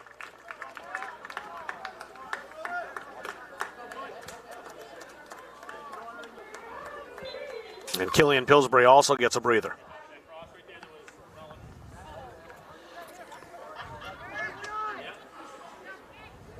Carey couldn't get the shot away. It was Ross again. And I saw 24. I thought it was 14 coming off. Like Bulldogs would love to see Chase Ross go off the field the way he's played in the second half. But he's still out there right in the middle of things. Only a freshman for the boys in white. Now the Roadrunners on the run again. They're going to play that through. They do get it into the area. And cleared well by Halldale. Caden Longley, who just came on, has got a fresh set of legs and almost had the chance. Well, you'd love to see the Bulldogs get one. I think it'd be great for their confidence, Rob, if they could cash one in. Because, you know, if they play later, you need something that you can pin your hat on, you know? Uh-oh. That was Matt Waller who got the ball right in the head. He seems like he shook that off okay, but referee Charlie Brown wants to check him out anyway, as you would see. With any head injury, no matter how minor or major it may appear.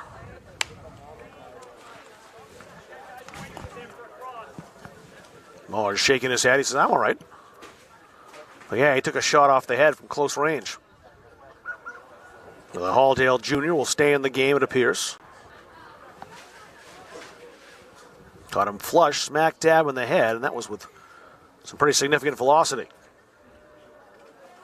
Nick Dyer, Colby Keene will come back in for Halldale once they're able to do so. If you joined us here in the second half, we'll have the girls' game will be coming up. Probably about, 20, 25 minutes or something after Yeah, 20 to 30. I'm not sure how much time they'll give them to warm up. But there will be senior activities at the beginning of That's that as true well. too, yep. So we'll certainly be up in time for that because we're just going to keep this going. Yeah, same stream. No need to change anything as far as your browser or anything like that. Facebook window, whatever you're watching it on. Just stay right in the same stream. We'll pick it right up again for the girls' game. Oh, as we used to say back in the 60s, Rob, same bat channel. That was the late 60s with Adam West and Burt Ward. Yep, the original. See, that I don't remember. No. Play Misty for Me, I did not see. No. Batman, though, watched a lot of that in TV 38. Yeah, on the reruns. Exactly. 7 o'clock in the morning. Exactly. Right after F Troop, if I recall. A show I did not get at a young age. No. Ash Rollins. Into the area, it sits for a second, and Halldale does clear it, but high, it's not out. Still dangerous for the Roadrunners. Some shouts for a penalty, the Bulldogs do clear it. Ash Rollins the long shot, but it sailed on him.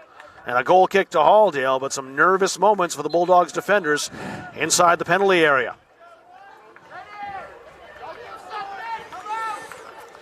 Approaching the halfway mark of this second half. Yeah, the F Troop was awesome. Awesome.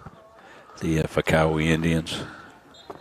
Maybe I watch it now and understand it more. It kind of reminds me of Barney Miller. I hated that show when I was young, and I saw it when I was older and thought it was hilarious. Yeah. Batman, though, was awesome when I was 9. Well, yeah, because it was juvenile. It sure was. Yeah. But hilarious. Cockrum. The ball just went out into touch.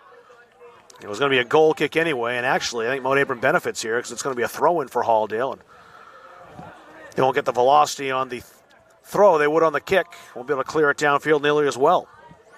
Well, they brought so many great character actors back to play in that Batman. Burgess Meredith.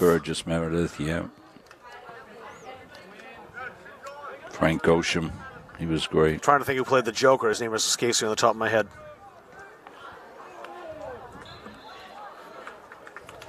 Handball called, and situation there that Rishi Devereaux kind of like made the call for the referee. Is he knew he did it.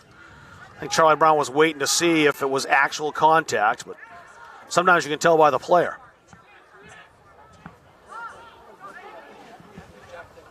No, not Jack Nicholson. That was the Joker in the Batman movie.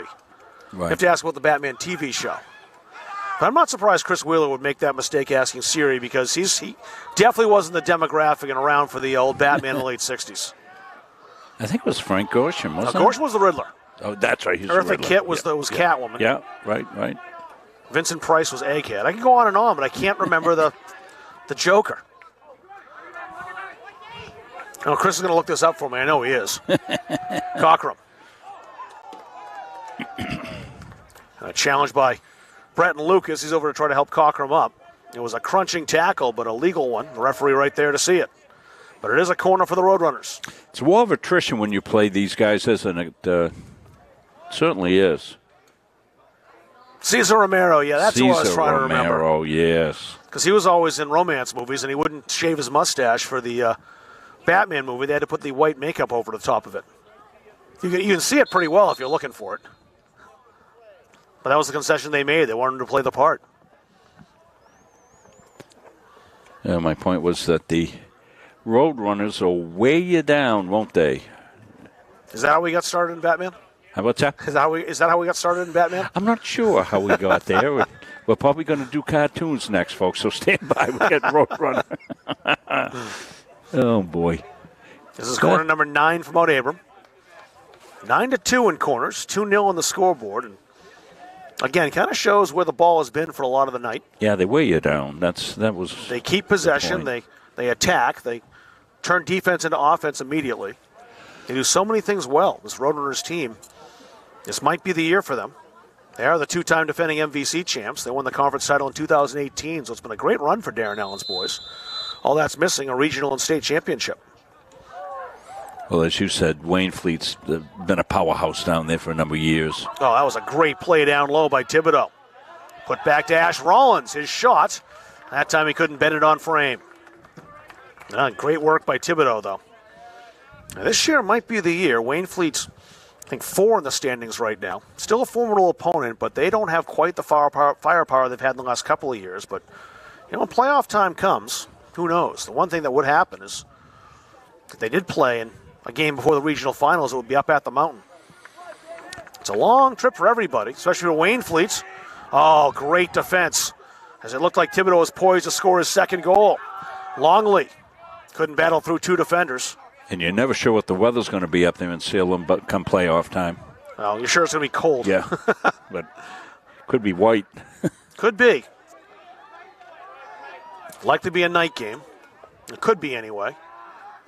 I love the day games up there because the backdrop is, in my money, the most beautiful field you can play a soccer game at that I've seen in the state of Maine.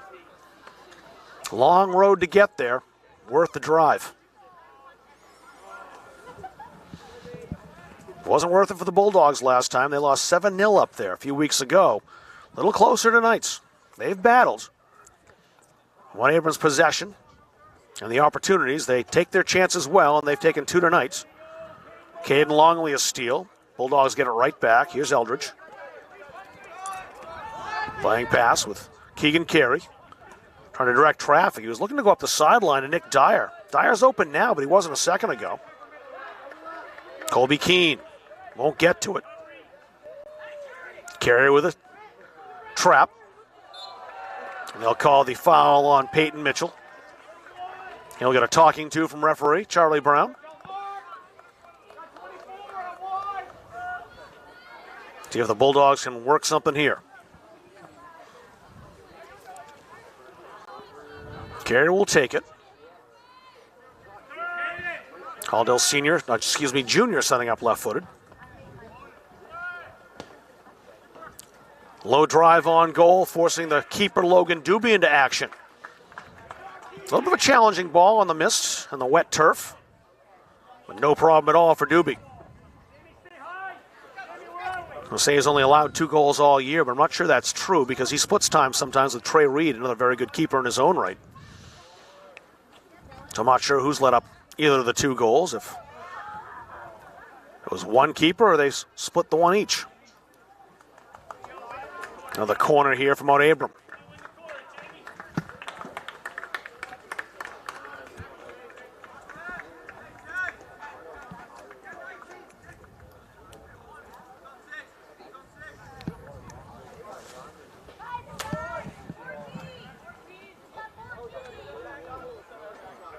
Ash Rollins there on the right side again. 65th minute of the 80 we'll play tonight. Goals in the 36th and 51st.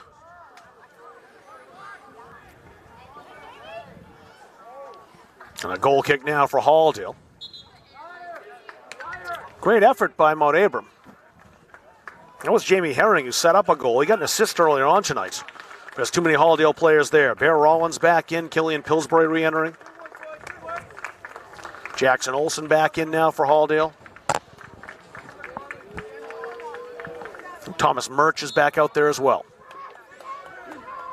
Lorette will take the goal kick.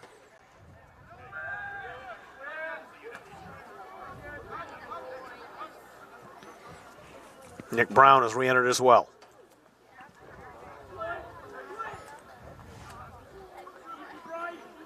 Don't keep possession stats, but it's really been much more for the visitors tonight. They don't let you breathe, and they'll take the ball back immediately. They take time to work and set something up, as they're doing now. Here's Bear Rollins just back in the game. Lorette heads it. Carey. Switch the field.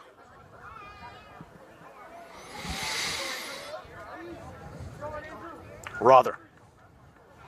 He wanted Killian Pillsbury by the 18. The pass was behind the sophomore. Mitchell outside. That foul called against the Bulldogs. It was Ben Platt, kind of regressing to his hockey background with a bit of a check there. Platt plays for the Coney Rams. Halldale, part of that program. Caleb Lorette, his defensive partner out there, does as well. They do sometimes bring that hockey mentality to the soccer pitch. That's why the two of them are so hard to play against sometimes. But here they've conceded a direct kick.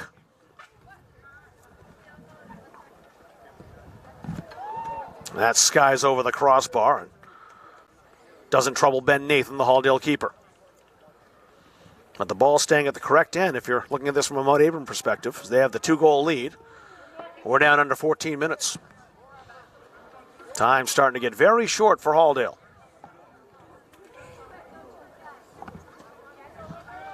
Our clock, as we look at it, just a couple of seconds off. Not much. It's pretty close.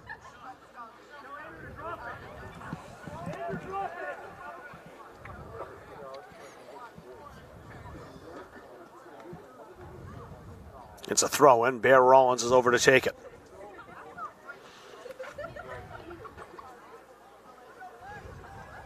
Rollins looking to give this ball a ride, as he's done so many times before tonight. And again, a nice long throw-in by the aptly named Rollins.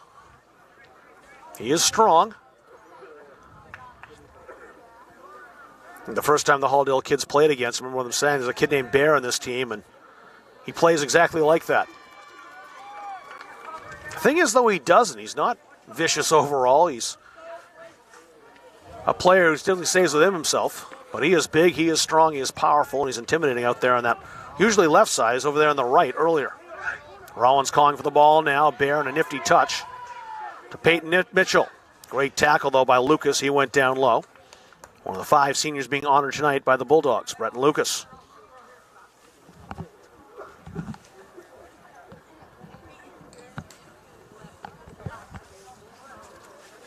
Rollins can set something up here in a long throw. That deflects high.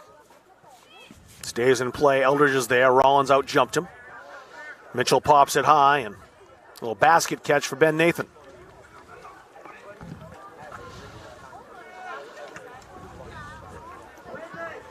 Competitive game tonight, but possession has just been the difficult thing for Halldale. They've been chasing the ball. Weren't chasing the game to the 36th minute. Peyton Mitchell scored.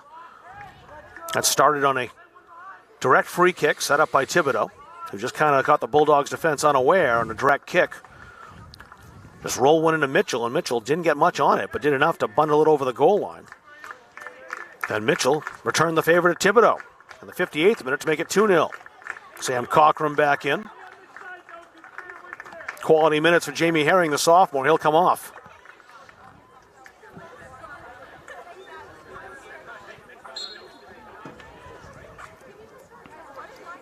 Rollins again. A high arcing delivery. Bouncing in the area. Ball loose. The shot in the upper top part of the nets. Don't give them anything, because it ends up in the back of the net. It's 3-0. May have been Thibodeau again.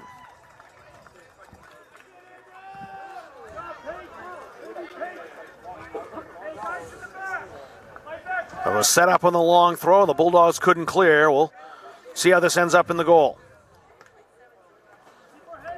Bounced, was headed. Yeah, Thibodeau just turned, had his first shot blocked. And the second attempt, it was blasted home. That was Peyton Mitchell's second goal of the night. And again, Thibodeau will get the assist. So Thibodeau claimed it out of the back of the net. Thought he might have had the touch on it, but in the replay it was clear to see it was Peyton Mitchell. So he scores the 70th minute. 2 goals tonight for the MVC first teamer back in 2022, and I would bet he'll be there again this year.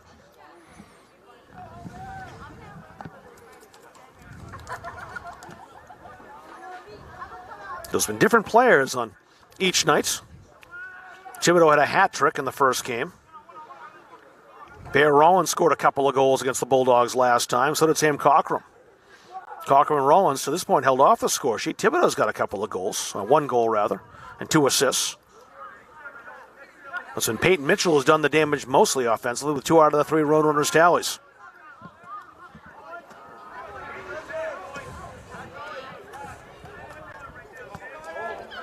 Carter Eldridge, unorthodox play, but he made it work. Pass bound for DeVero, intercepted by Thibodeau. Thibodeau would love another goal. Couldn't walk past Lorette. Great tackle by the junior.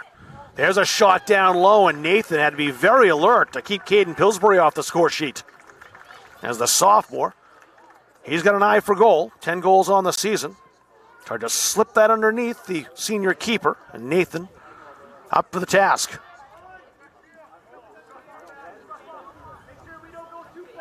Brown.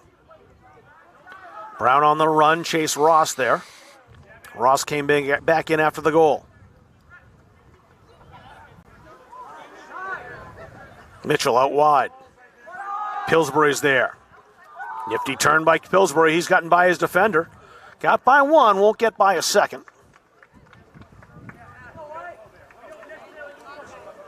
That was Brett and Lucas who came over to snuff out that attempt. That's a corner kick, I think. Well, maybe a throw as Bear Rollins is over there. And usually he takes the throws and not the corners. And yeah, it is a throw.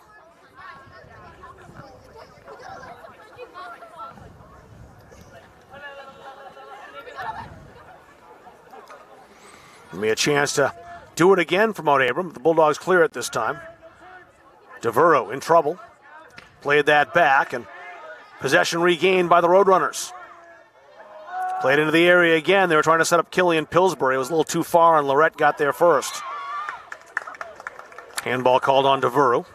And again, he knew it and admitted it. Some new referees in the game over the near side. By that I mean the Mount Abram girls team were looking on, waiting to play the second game. They saw it as well and helped Charlie Brown, the official, out. You might have heard them on my microphone.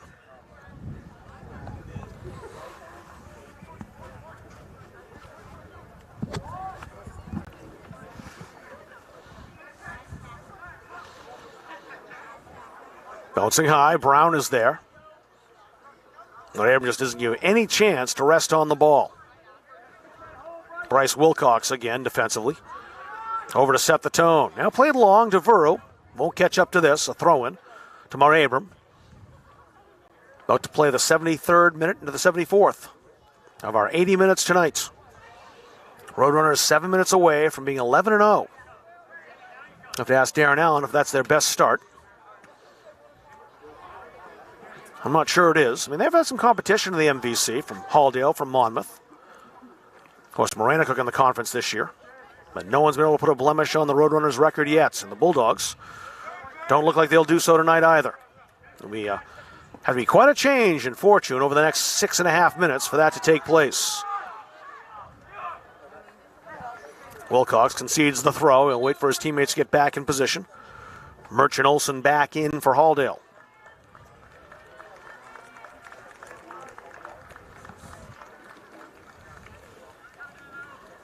Rishi DeVero taking the throw for the Bulldogs.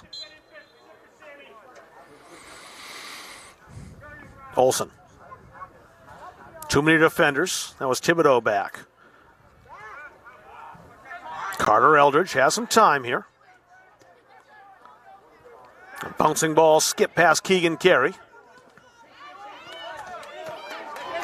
Olsen tried to slow down the Mount Abram player Chase Ross. Ross on it again. May have deflected it, didn't actually, so it's a goal kick for the Bulldogs. Ross just a first-year player.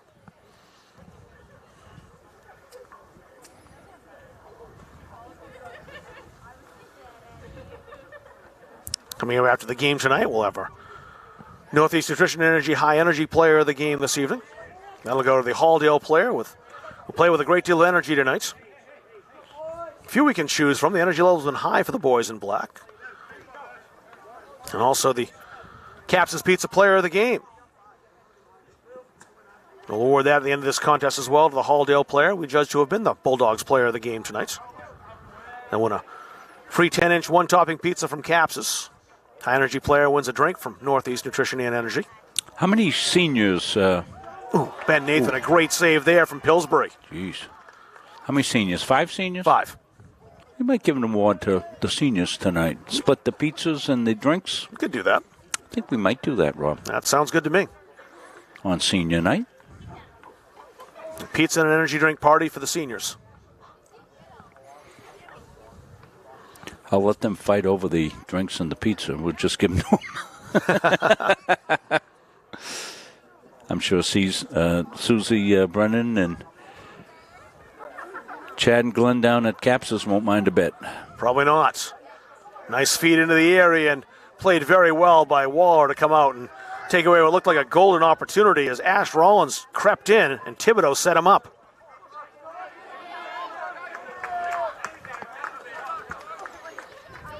Under 4 to go. See, Bear Rollins has to run back and forth across the field because he takes the throw-ins in the offensive third no matter what side of the field the ball is on. So Bear's getting a lot of east-west action running back and forth. He's there again.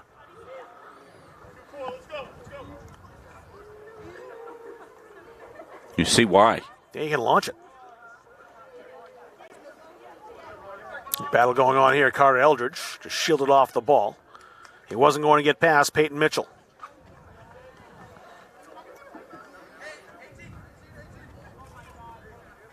Here the throw by the 18 as Ross advances, and it got all the way through to Killian Pillsbury, who has been very close on more than one occasion here tonight and was right there as well.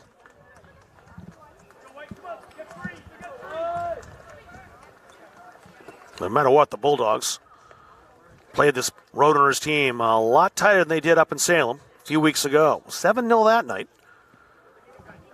3-0 here tonight. That nil is a familiar refrain from Mount Abram. They just don't concede. Well, it doesn't matter what level they're playing at either. They played Gardner 3-0. They did. And Gardner's having one of their best seasons in a long time this season. They played Mount Blue and knocked them off. They did concede a goal to Mount Blue. They won that game as well. Well, this open scheduling, like you said, Rob, has been a gift. It really has been to teams like Mount Abram to step up. We were seeing in football with Levitt playing the Class A Powers. They beat Oxford Hills. They're going to play Thornton Academy. Is that this weekend? That is this weekend. No, next weekend. I'm sorry. Okay. Next Saturday. Oh, that's even better. Yep. Yeah, that's good. They won't have to play in the rain. Yeah. Now, they beat Mount Blue 2-1. They played in preseason. Edward Little, Mount Abram did, and knocked off the Red Eddies. And, of course, they're a very good Class A program. The other goal scored against the Roadrunners this year came against Oak Hill, which perhaps would not have been what you would expect. But the Raiders found a way through. Didn't win that game, but they at least caught in the score sheet, which is better than 8 other teams have done. The Bulldogs about to be blank for the second time. But again, no shame in that, the way that this Roadrunners team plays defense. Don't lose when you don't concede, and they don't concede. They also score a ton. Long hop into Ben Nathan. He's played a good game tonight.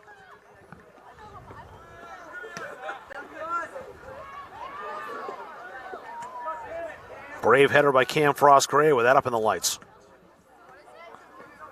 Olsen.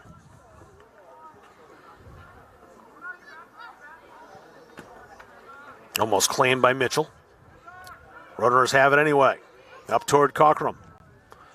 He's running, but he does catch up. I didn't think he had a prayer to catch up on that, but boy, he closed down on the ball.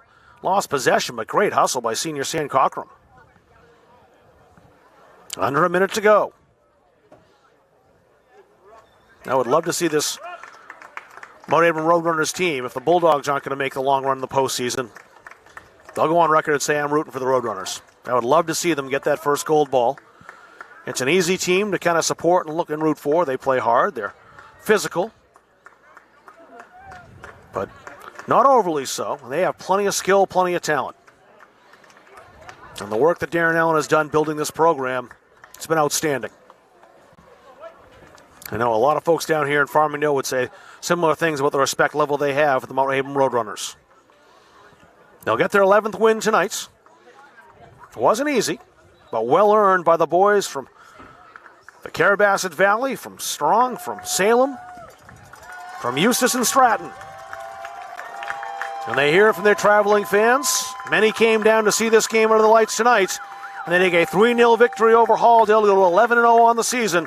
The Bulldogs, a hard fight tonight. They're 9-3 with 2 of those losses coming to Mount Abram.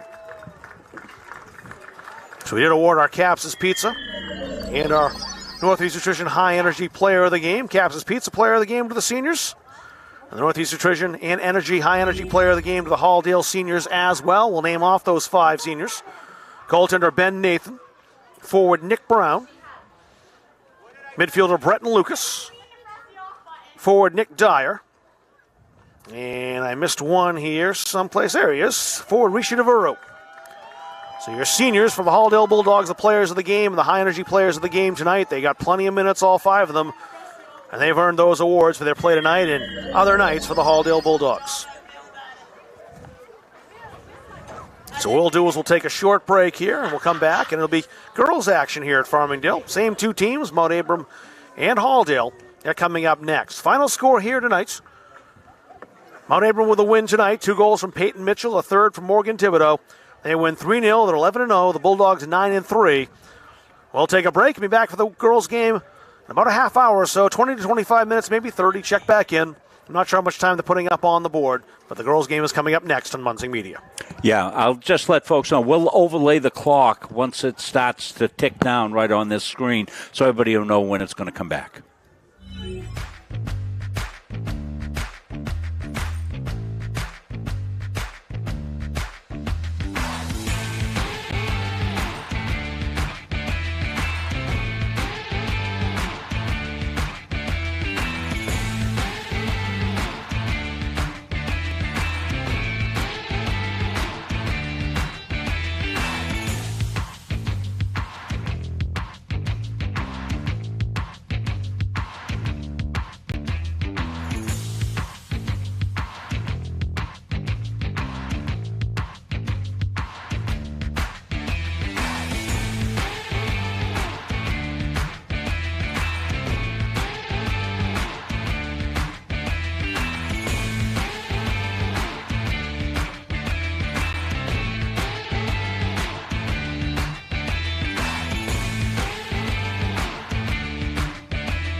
Welcome to Halldale High School in Farmingdale, Maine. A quick turnaround tonight. We expected about 20 to 25 minutes. They gave 10 between games, which I guess makes a lot of sense, too, given the distance Mount Abram has to drive.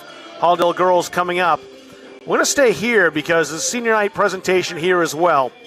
Let's see if we get our interview with Mark Tinkham we recorded yesterday done as well. I guess it depends on how much time it takes to get the senior day festivities underway. We might be able to run that now, Rob, if we have time. If we have to break back on it, we will.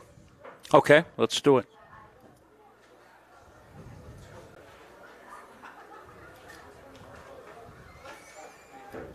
I think when going into any game, and what's exciting right now is that we've got the 7:30 game, so it's at night, is that Mount Abram has seen us before, so I'm sure that as a well-coached team, they're going to be coming after us. That being said, we are also a well-coached team, and I'm quite confident that we'll be able to deal with that Mount Abram squad coming in.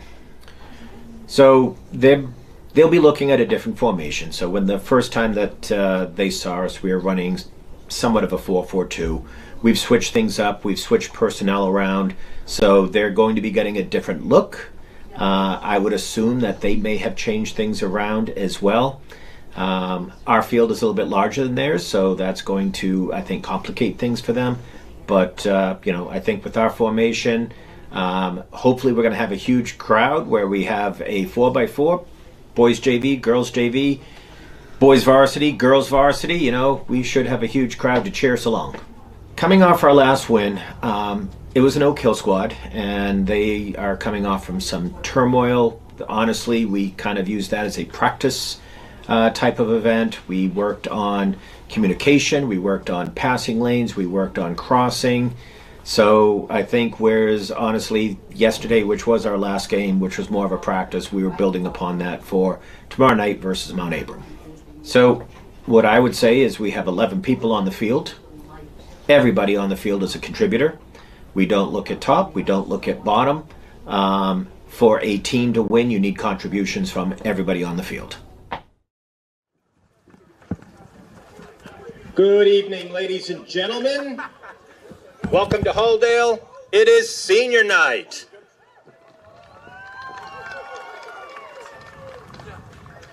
Lady Roadrunners of Mount Abram, thank you for indulging us on senior night. We appreciate your patience. We have several seniors to honor and recognize tonight. A little bit difficult for me because I've had a number of them since I think they were 8 years old. So seeing them from when I used to be taller than some of them, and now they've surpassed me. And now that they're seniors, and this is one of their last times on this field. Granted, we do have a few more home ones, but tonight we're going to recognize our senior. First and foremost, number 10, Cadence Greenhalgh.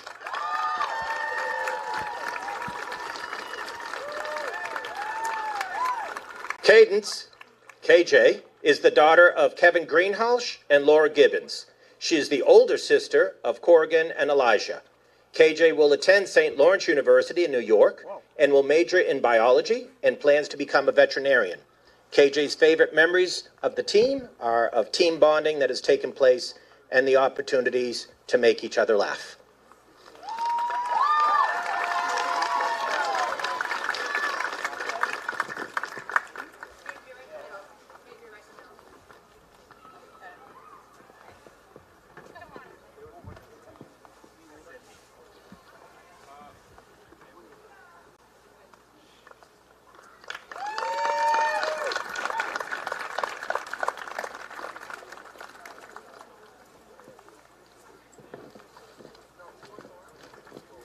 Number 11, Hayden Medore. Hayden is the daughter of Jamie and Ryan Medore and the big sister to little Davis. Her future plans include attending St. Joseph's College to study nursing and play basketball. Her favorite memories include winning the Mountain Valley Conference Championships 2 years in a row and beating their rival Monmouth 8-0.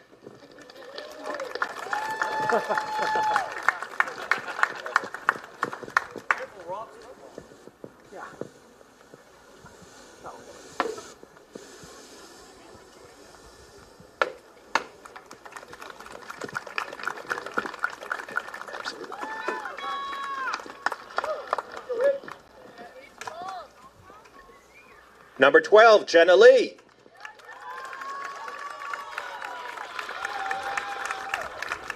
Jenna is the daughter of Gigi Ragassa and Darren Lee. Her future plans include attending the University of Maine at Farmington to study business and play soccer. Her favorite memory was winning the Mountain Valley Conference Championships last year and all of the connections that have grown amongst the team.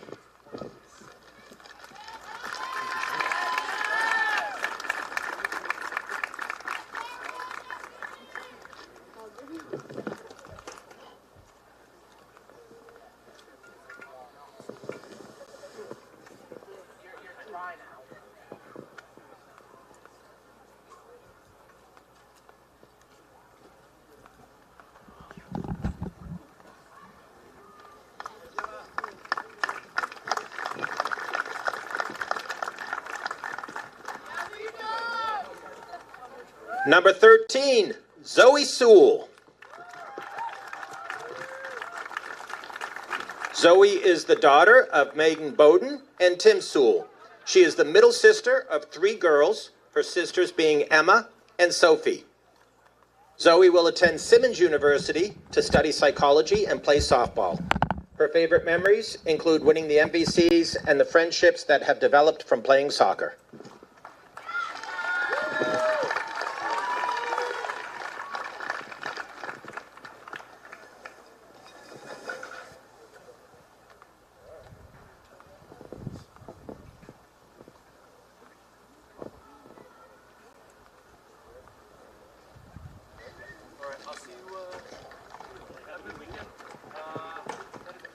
Number 15, Carly Reith.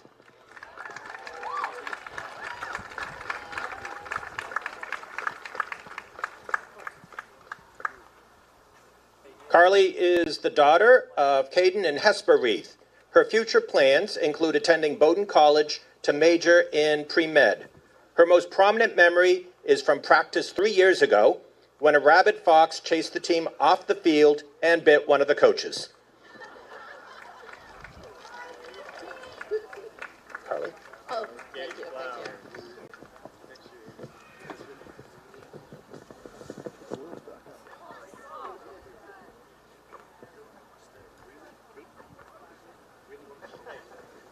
That is actually her father, Jay Reith. Caden couldn't make it on the field. I don't know where he is.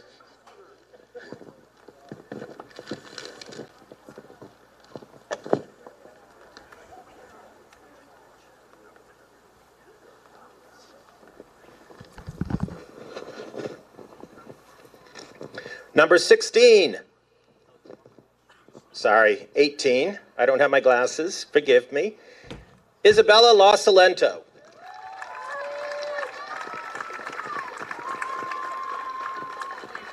Bella would like to recognize her advisor, Mr. Rowe.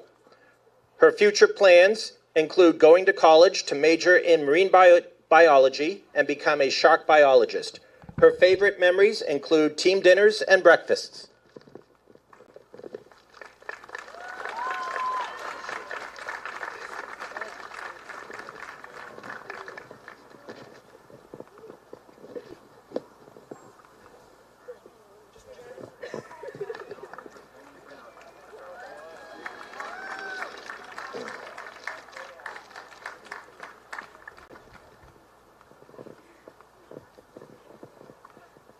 And last, but certainly not least, number 99, Aubrey Gilbert. Aubrey is the daughter of Suzanne and Joey Gilbert. She is the older sister to Landon. She will attend Southern Maine Community College to major in nursing, to work in the maternity ward, and to play soccer. Her favorite memories include beating Oak Hill and Monmouth for consecutive MVC championships, and that her only varsity goal was as a goalkeeper taking a penalty kick.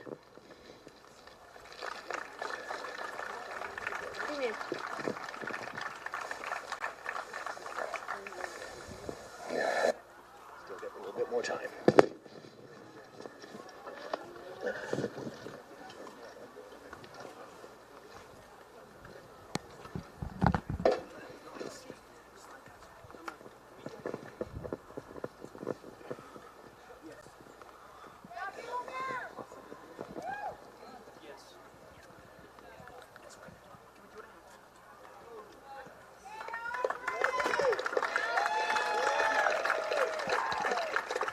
Gentlemen, actually, everybody please stand. Gentlemen, please remove your caps as Brooke Bernaducci and Eliza Herod pay tribute to America singing the national anthem.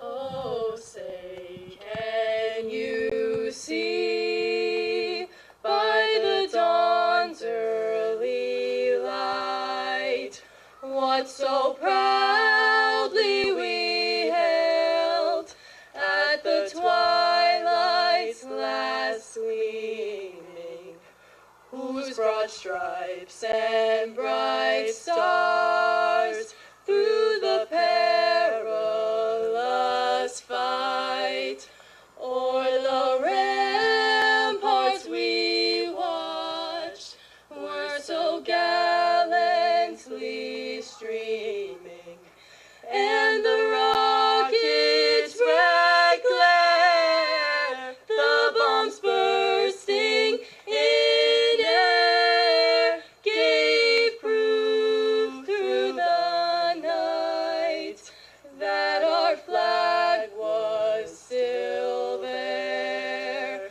Oh, say does that star-spangled banner yet wave o'er the land of the free and the home of the brave?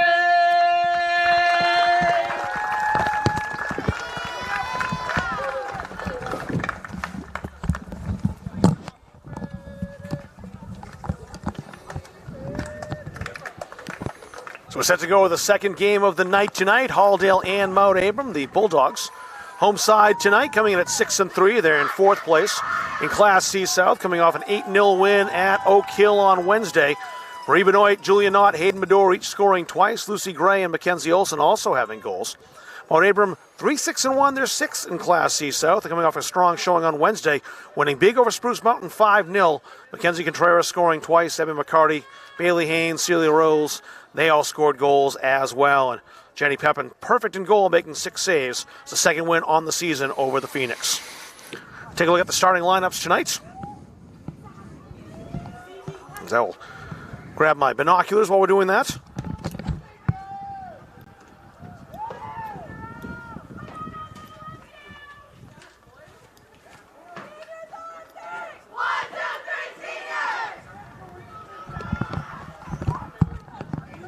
Bulldogs heading out onto the field.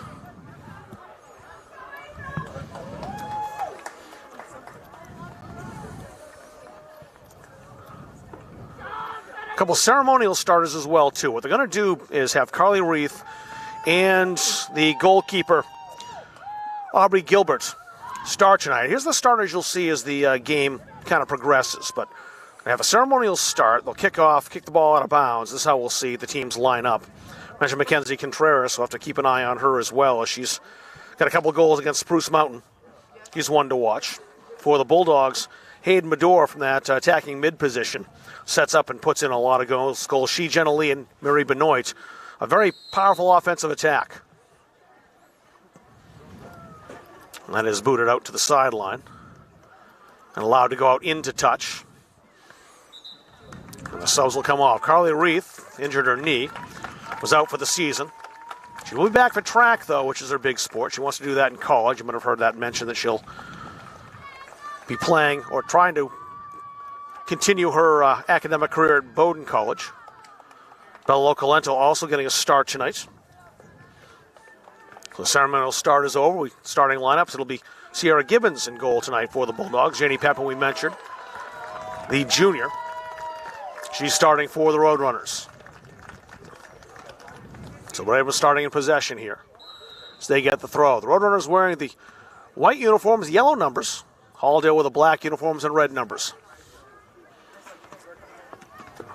They played once already. Halldale won 5-0 in Salem back on September 22nd. Played by the Roadrunners. Almost got all the way through to Abby McCarty. Pounded ahead by the Bulldogs. That's KJ Greenhalgh right in on goal, and Pepin no problem with that.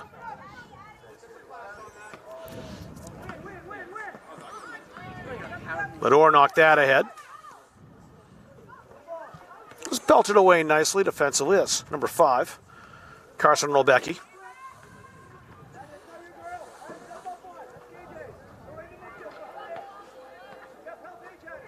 A turn to that far side, playing down that wing. Mackenzie Contreras, we just talked about. Looking to play that into the middle, but it's cleared out by the Bulldogs. Jenna Lee. All the way over. Greenhalgh is up. Played ahead, Marie Benoit. Benoit played square, the give and go back to Benoit. Jenna Lee going to goal. Benoit. Well defended. They'll concede the corner. A strong defensive play by Ruthie Guzzler.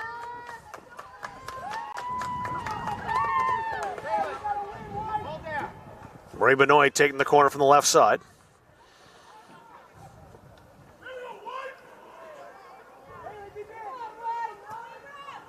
Decent delivery toward Medor. It won't get there, though. It was Need away.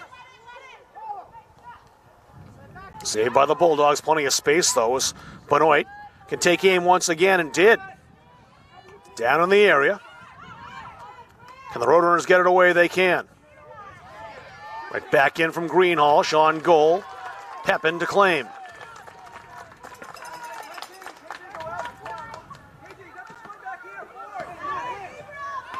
That's near McCarty.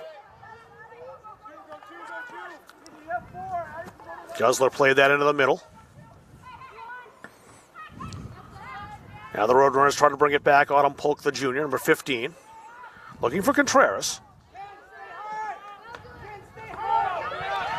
Now a chance for Halldale. The shot right at the keeper. The opportunity was there, but the shot saved. It's Julia Knott with the chance.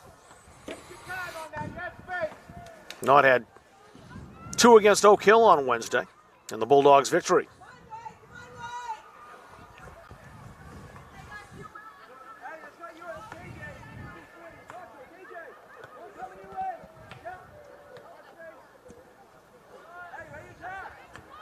Sent back down the field, the Roadrunners defending. Guzzler ahead. Bulldogs possess it. Worked out wide again. Addie Tinkham, Bulldogs tic-tac-toe passing. Benoit stopped to the edge of the area. The shot on goal, palmed away. The rebound put home. It's Julia Knott. And the Bulldogs lead 1-0.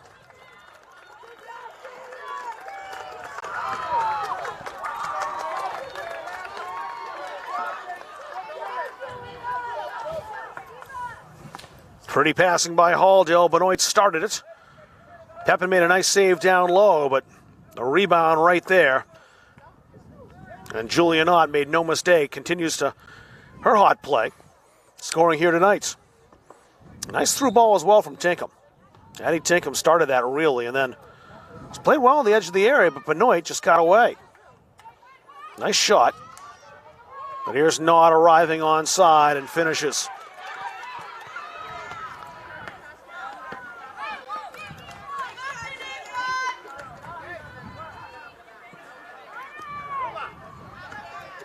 Toward McCarty.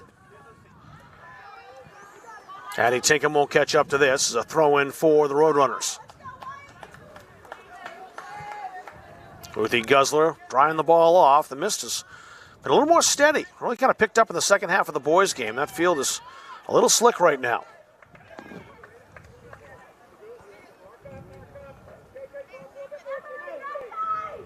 Guzzler on the throw. Trying to find McCarty. Greenhalgh shields that out of play, and it's a goal kick for Halldale. Perula Clark, the sophomore, in. Lucy Gray is replaced.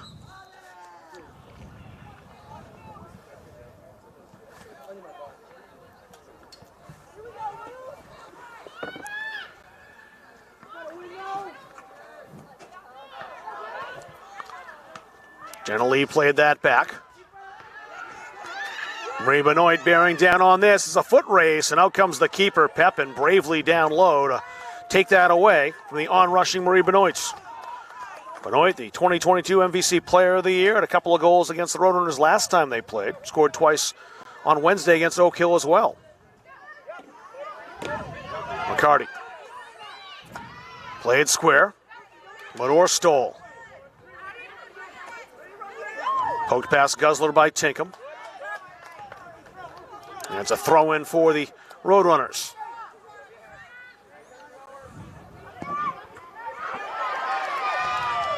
Jenna Lee now. Lee played ahead. There's Knott again. She's onside. Has help arriving from Benoit and Lee. This is Lee. But she couldn't settle, and it's a goal kick.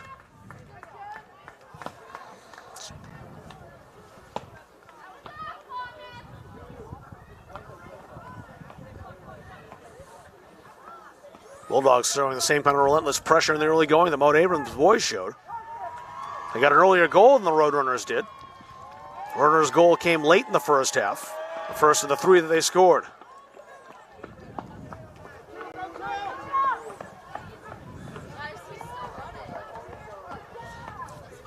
Halldale flag bearer doing a Forrest Gump impression.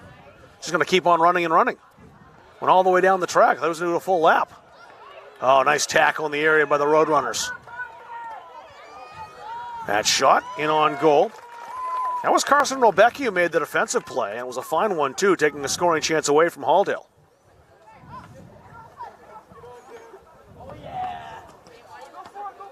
Pepin pounds it away, Mador knocked it down. Played long, Greenhalgh calling her teammates off, volleyed it out of the air. Kaylin Johnston. Mador. Mador still. Playing through. Marie Benoit. Out comes the keeper again, and she wins the race. Pepin alert off the line.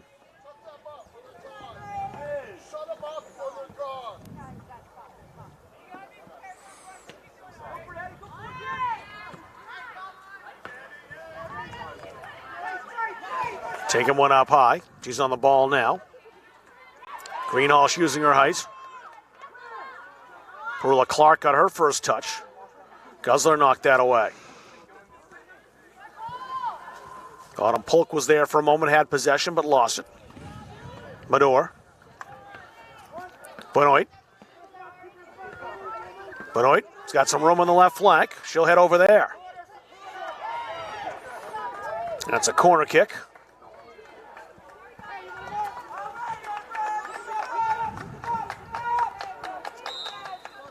Zari Derezensky defending number 3, the sophomore. Couple subs in now. Jenna Osgood and Eva Spear for Mount Abram. And Miriam Ash has come in for Halldale. Lila Pepin will head off. And joined by Sydney Salenpa. Headed, goal. Perfect corner, perfect finish. Hayden Mador makes it 2.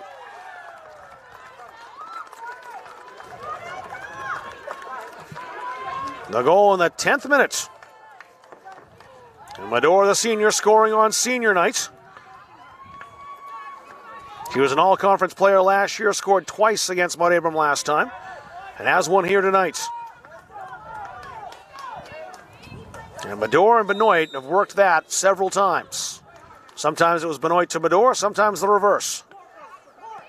They always seem to find each other out there.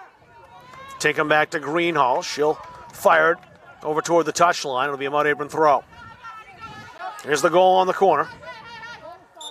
Perfect position over the keeper. There's Mador. Boom. Great job there, Chris Whale on the camera work, picking that up. That was beautifully done. Izzy Tinkham now. She'll take Perula Clark out. Senior night tonight. There's still a couple of home games next week. Greeley next Friday, Monmouth Winthrop on the 16th. Both could be under the lights, as Mark Tinkham told us during the boys' game. But at senior night tonight, throw-ins going Mount Abram's way.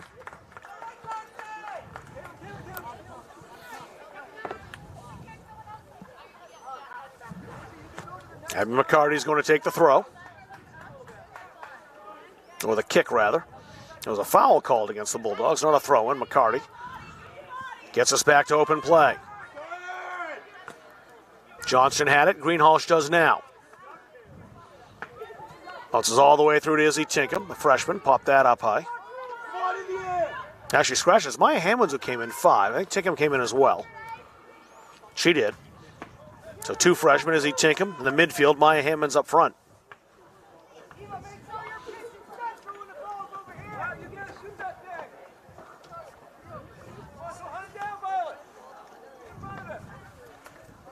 Pep in the goal kick for the Roadrunners.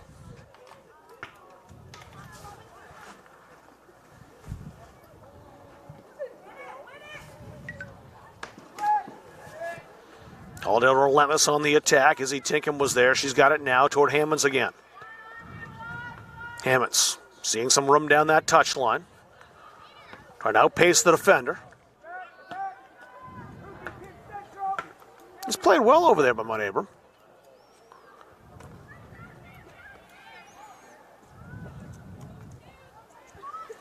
And that was Bailey Haynes over there who made the defensive play number 2. Greenhalgh. Played outside. Shot from distance, put on frame, and a save made.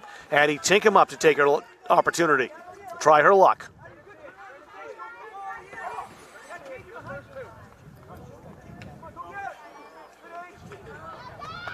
Leroy rose to head it. Shielded off by Salanpa. Greenhalgh letting it roll. Doesn't have enough juice to get out. It does. Throw in for Halldale. Played out well. That was Derazinski. Ari Derazinski. Isabella Derazinski, number 1. Ari's number 3. Ari's out here on this side. Greenhalgh, a strong left foot into the area. Keeper comes out. Great play by Pepin. Got there just in front of Maya Hammonds.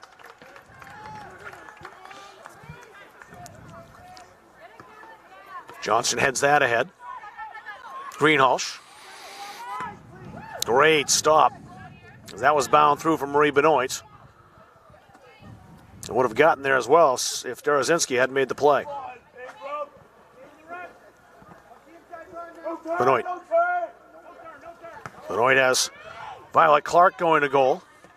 Benoit will shoot anyway. Oh, it's off the bar. Skimmed the top of the bar. Marie Benoit never afraid to shoot if she's got an opportunity, and took her chance there. Lucy Gray back in. Jenna Lee joins her. Marie Benoit and Addie Tinkham get a break.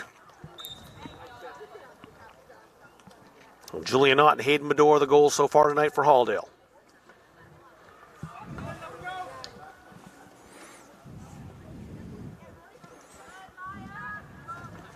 Maya Hammonds in a foot race. Almost claimed over there.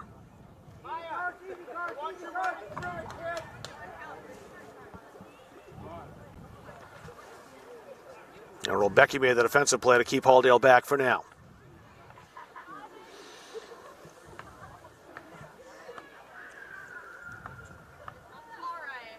Izzy Tinkham.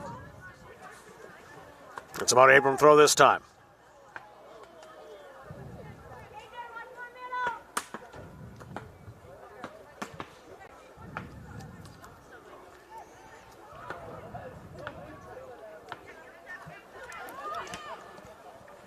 Decent ball played through.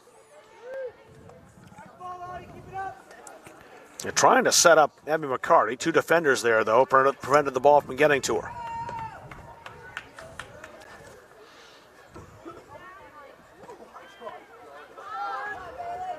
Up the wing. Hammonds ahead. Clark returns it to Hammonds. They can't keep it in play over that far touch line.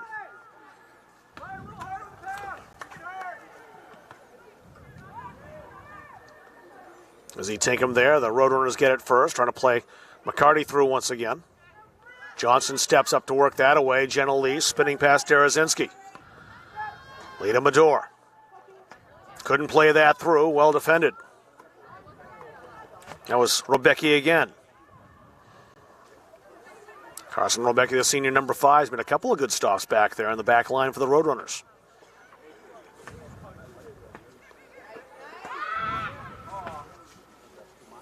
Medor plays that into touch, conceding the throw to Mount Abram.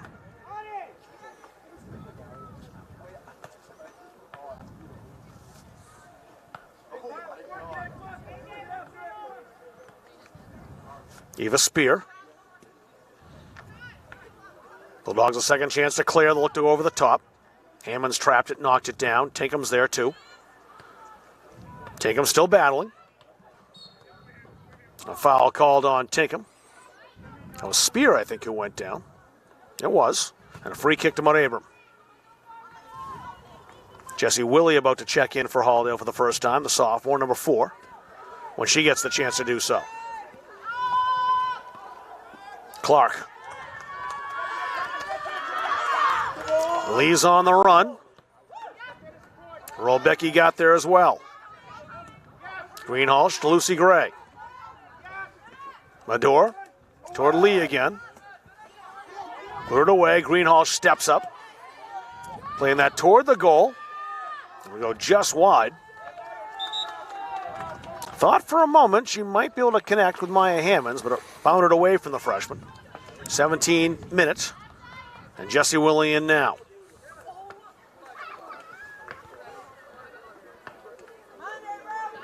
Willie replacing Kaylin Johnston. Willie back there with Zoe Sewell now and KJ Greenhalgh. Miriam Ash too. That's the back 4 for Halldale. Here's Ash.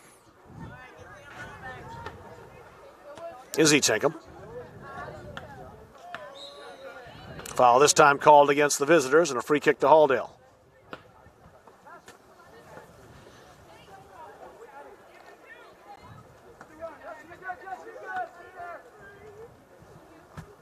Zoe Sewell will take the kick for the Bulldogs, the senior. 3-time state champion in softball. Skip toward goal. Oh, well claimed by Pepin, too. That was not easy. She made it look easy. And that bouncing ball down low was a tough one to trap. The junior keeper did well.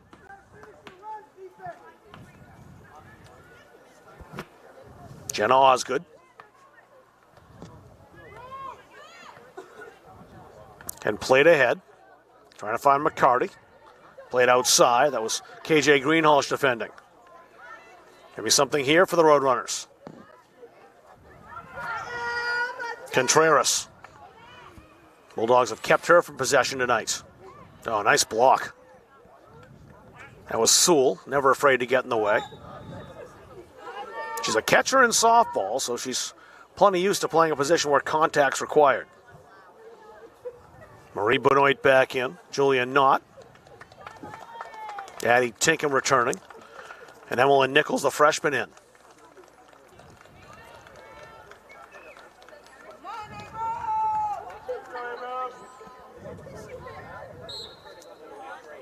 Edna Bilodeau will come in the next opportunity for Mount Abram.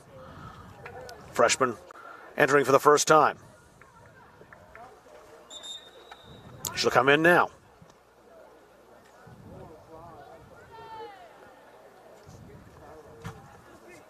Bilodeau replacing Ari Derezensky.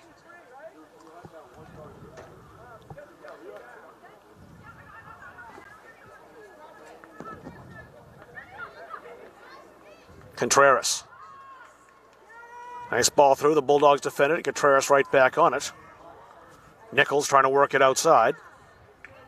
That's a goal kick.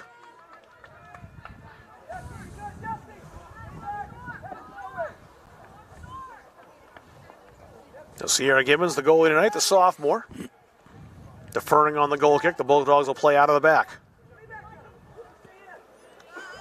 Long ball up that wing to Jenna Lee. Can she get there before it goes out? She can. Lee's got Benoit going to goal. Lee still carrying. And a foul call just outside the area. Referee played advantage. The kick will be taken for Halldale. It's about a yard outside. Let's see who'll take it.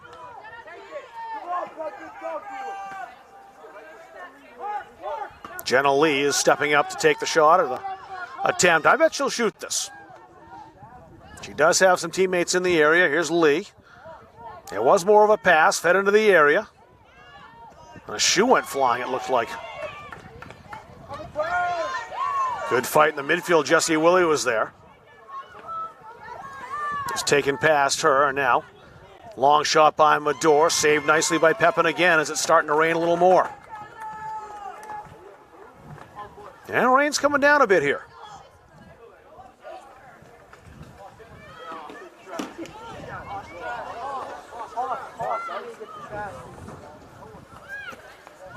Now booted up once again, McCarty. And it's coming down in earnest now.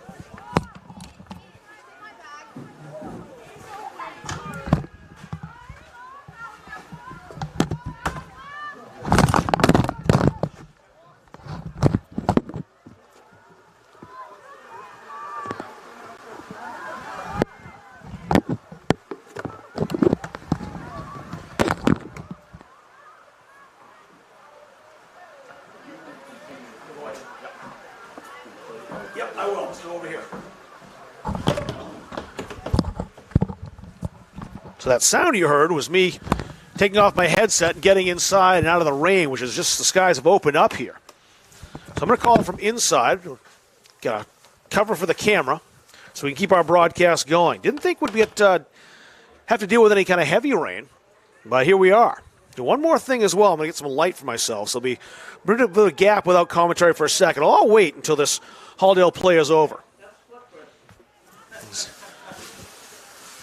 Jenna Lee started the play. Played ahead once again. There's some space out there, but no one there in black. Oh, yes, there is. Not. Across the frame of goal. Sitting for a moment, still loose, and out comes Janie Pepin again.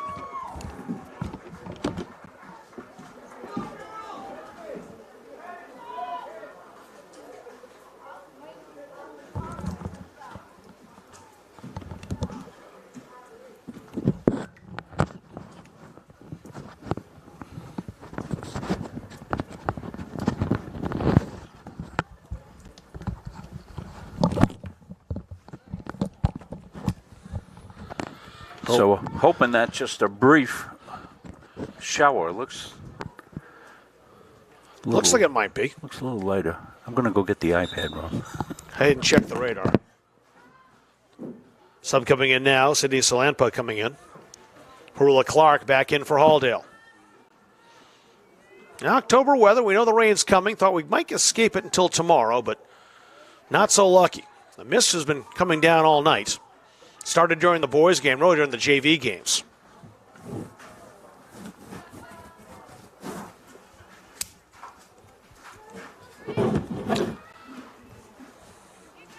Marie Benoit trying to race down that right flank. She's got pursuers.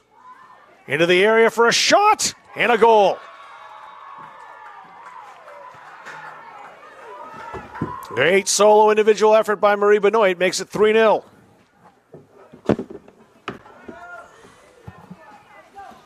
That goal in the 24th minute. So Benoit, who had a couple against Mount Abram last time, has her first here tonight.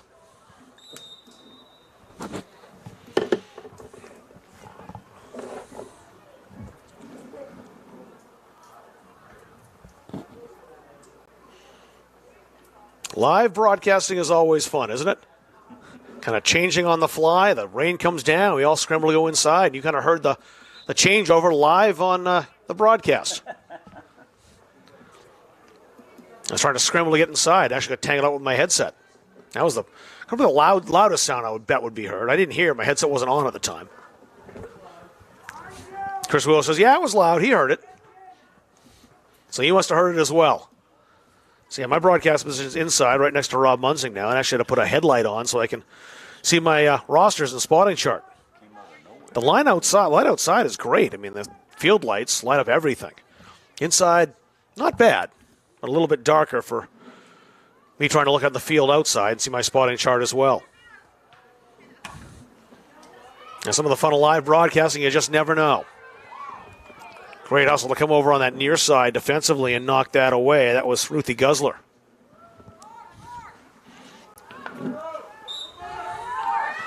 Greenhalgh toward Benoit. Benoit so dangerous, we just saw what she can do. Oh, great play to come over and knock that away with the ball loose in the area, and a miscommunication could cause problems. But the Roadrunners might get this away. Not quite. Benoit went off the side of her foot.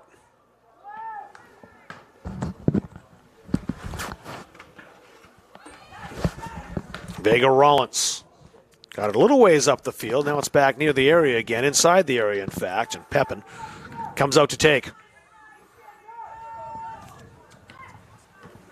14:40 remaining in the first half.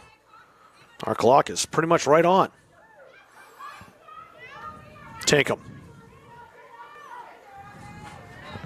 Greenhalgh has some company over there. That's McCarty again. Greenhalgh trying to take this quickly. Chris is trying to keep the camera dry, so that's why you're seeing it jump around here a little bit. We're doing what we can, folks. Gosh. Seems like it's dried off a little bit. Yeah. Just a quick spot shower. Let's hope that's all it is. Oh, great play by Benoit to shield the ball away. Here's Benoit in. Oh, a wonderful tackle. Stole that scoring opportunity. Yeah, take a wave. You deserve it. That was a great defensive play. Carson Rolbecki's made a few of those tonight, but that's the best one she's made. She took a wave. She could have taken a bow on that. That was wonderful. Bulldogs have scored off a corner already. They'll try to do so again. Headed out. Willie stepped up. Let's turn back. Contreras now.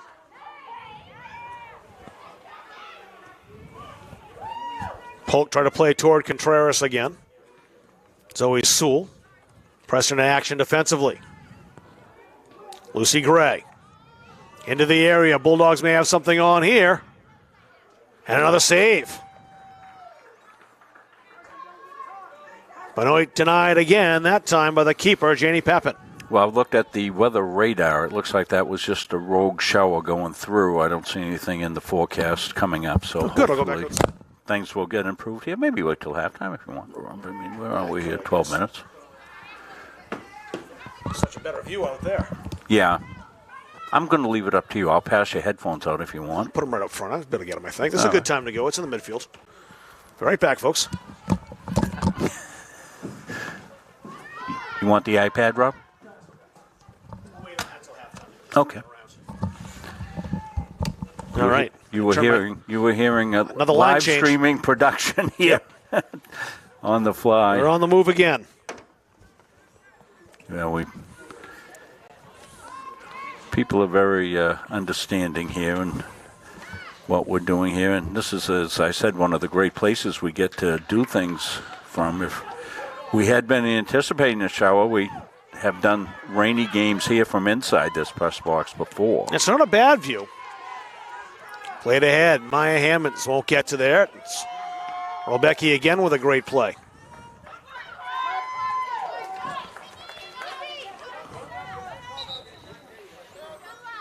Subs coming in both ways. Medora's back in for Halldale.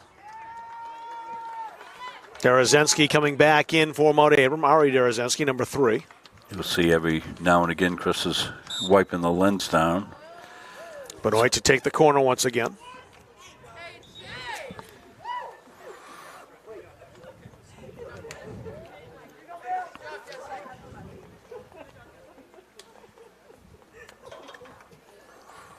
Benoit with a long run up.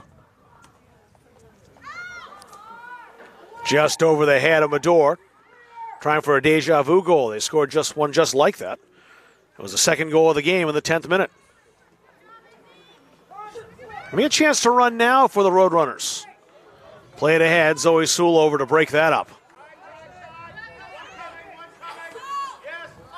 Nice play ahead by Tinkham, but wasn't handled cleanly there by Maya Hammonds. It's a goal kick now for Mount Abram.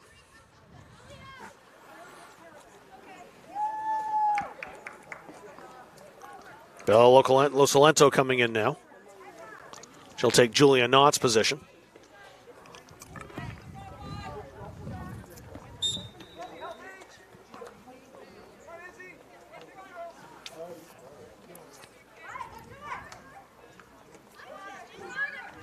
Take him to Hammonds. Maya Hammonds. Bounce that off a defender. In the air, but not for very long. Bulldogs will try again. And again, well defended by the Roadrunners. A chance for Mount Abram to bring it back. Contreras had it for a moment. She's got it again. Contreras into the area. Need away.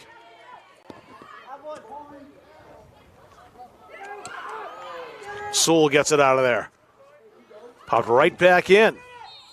Flag is up, offside the call. Bulldogs defense stepped up and trapped the Roadrunner attacker behind the line of defenders.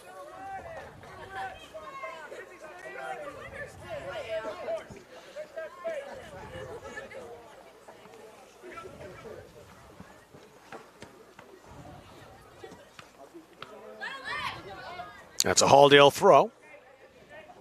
31st minutes here in Farmingdale. Julia Knott, Marie Benoit, and Hayden Medore, the goals for Halldale. Addie Tinkham. Medore. Tinkham gets rid of it quickly. Hammonds won't get to this, too close to the keeper, and Pepin calmly picks this one up.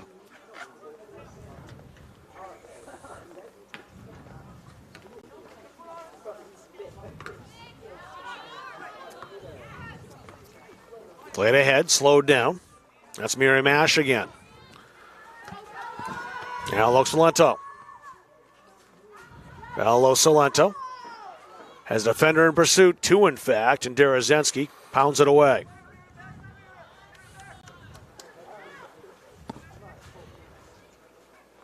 Nice footwork by Autumn Polk, the Mount Abram Jr. Back toward Benoit. Cleared into space.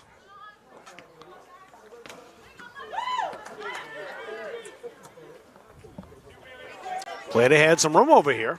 Oh, Ash is catching up. She won't let McCarty pass.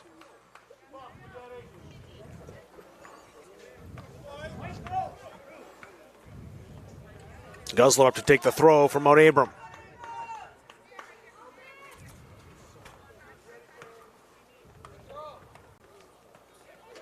Contreras.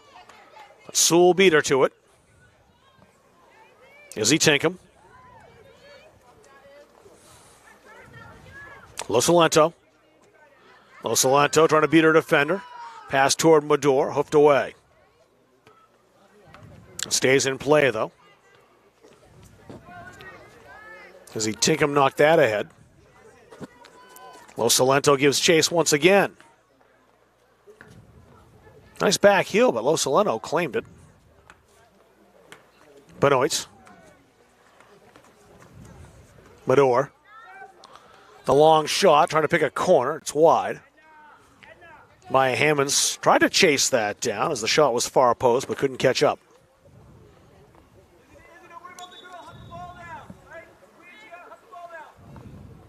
Jenna Osgood back in now for Mount Abram.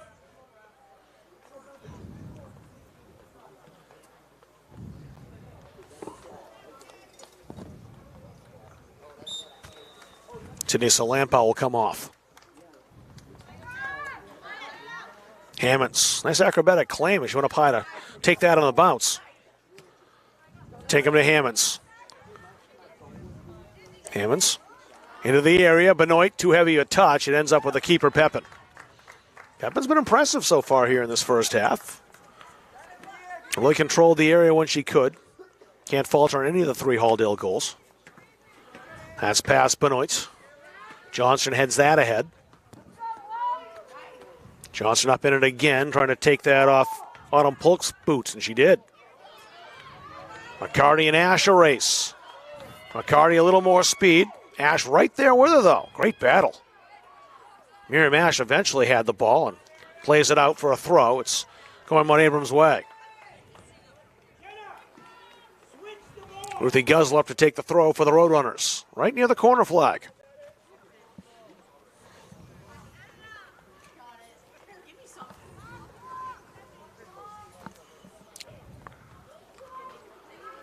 Headed back by the 18. Bulldogs clear. Halldale throw. Haley Fortier will come in. Jenna Lee is back. Lucy Gray back in. And Julia Knott re-enters the game too for Halldale.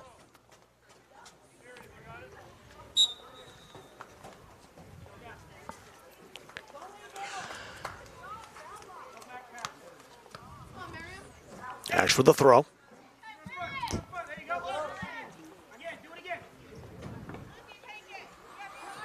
Gray steps up to take this time with 4.5 remaining in the first half.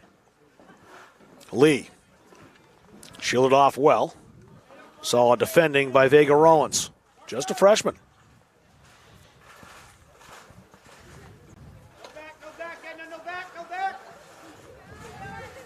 Back to Lucy Gray.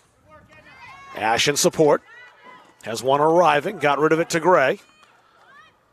Medor aggressively in. Over toward Fortier. Izzy Tinkham up by the 18. Pounded out of there by Derazinski.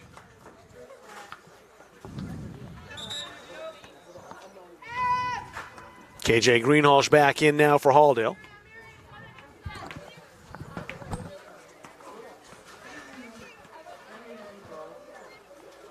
Emma Nichols will come off. Miriam Ash back over to that right side. KJ Greenhalgh, she'll patrol the left.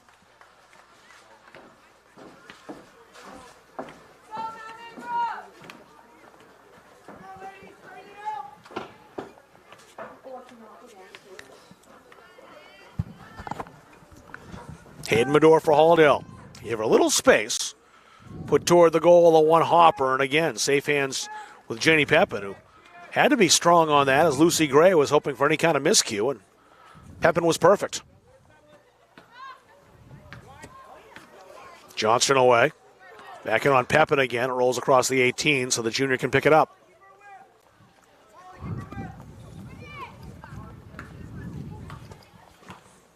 Contreras.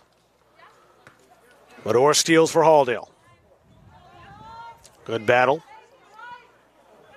Medor really being pressured here. Forced way back by Autumn Polk. Guzzler up. Played that ahead. Contreras now. McCarty. McCarty a little space. Played into the area. That's wide of the keeper. Sierra Gibbons over there, though, picking it up just inside the area.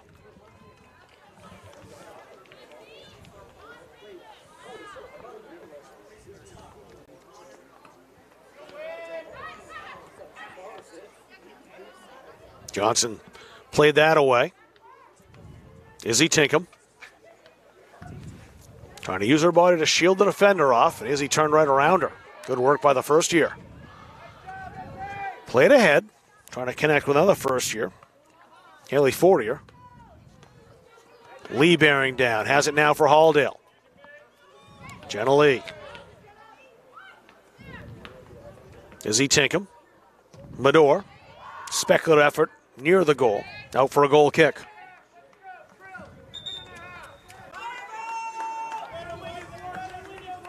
Cheyenne Allen, the freshman, in now for Mount Abram.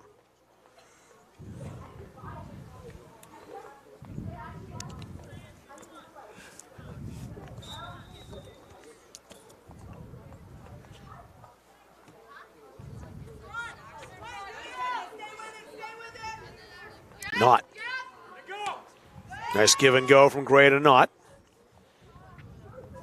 Knott's there, Bilodeau defending into the area. Jenna Lee. Two defenders, shook them both, and the shot just wide of the post. Tried to bend it around the defenders and almost succeeded. In the last minute of this first half.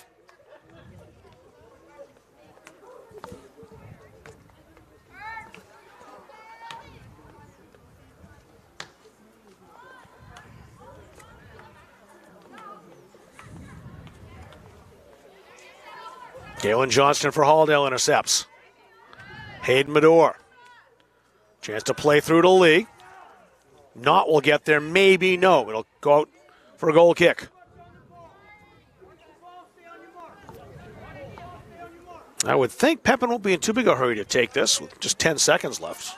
But she does get right back underway. And Knott almost picked that off. Came through to McCarty. That'll be all for the first half. 3 goals for Halldale. Julia Knott getting it started in the 5th minutes. Hayden Medore off a corner in the 10th. And Marie Benoit in the 24th. The 3 goal scorers for Halldale. We played 1 half of soccer here in Farmingdale. It's the Halldale Bulldogs 3, Mount Abram Roadrunners 0 on Munzing Media. We are Bulldog Strong. We are a local organization committed to kids, committed to our community, dedicated to teaching the next generation how to give of their time and talents to make a difference, and supporting those affected by cancer. Bulldog Strong Basketball was established in 2013 when my own mother was diagnosed with breast cancer, and I saw firsthand her struggles, doubts, fears, and her amazing fight to live. Cancer does not discriminate, and so many of us have been directly affected by the disease. Our basketball family has grown over the past 8 years, and we continue in our mission to provide opportunities like our summer camp, All-Star Showcase, and our 3-day invitational to raise money for those in need. Through competition on the court, we learned so much about how sports can shape our lives in a positive way. We are passionate in what we do. We are proud of our Bulldog Strong family. We are incredibly thankful for the support we have received. Kids, community, and caring for one another is who we are. Remember, no one fights alone.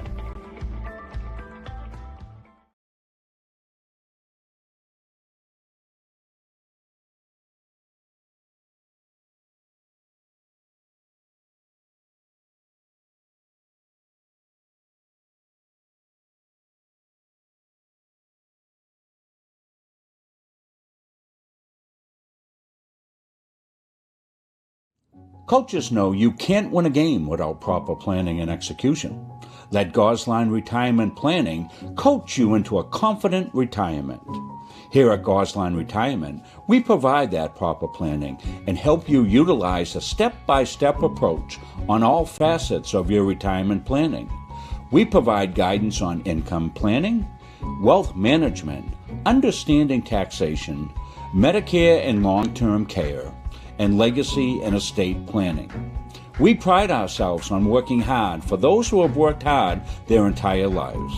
So, schedule your appointment today and let the team at Gosline Retirement Planning put together a retirement game plan for you.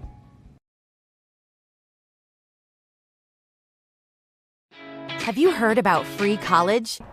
It's free. It's free. It's free. Recent high school graduates from the classes of 2020, 21, 22, and 23 can attend CMCC for free. The free college scholarship pays 2 years of tuition and mandatory fees. No income or age limits. What are you waiting for? It's free. Leaving CM with no debt is going to set me up for my future. Visit cmcc.edu/free for details.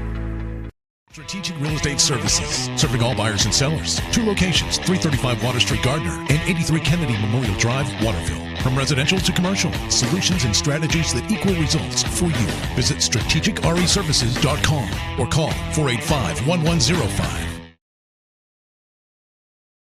Same thing as always. Pass the front of the net. All those little things to make you what you are. 0, 3, 1, 2, 3, 0. Okay, let's go. 1, 2, 3. That's it right here.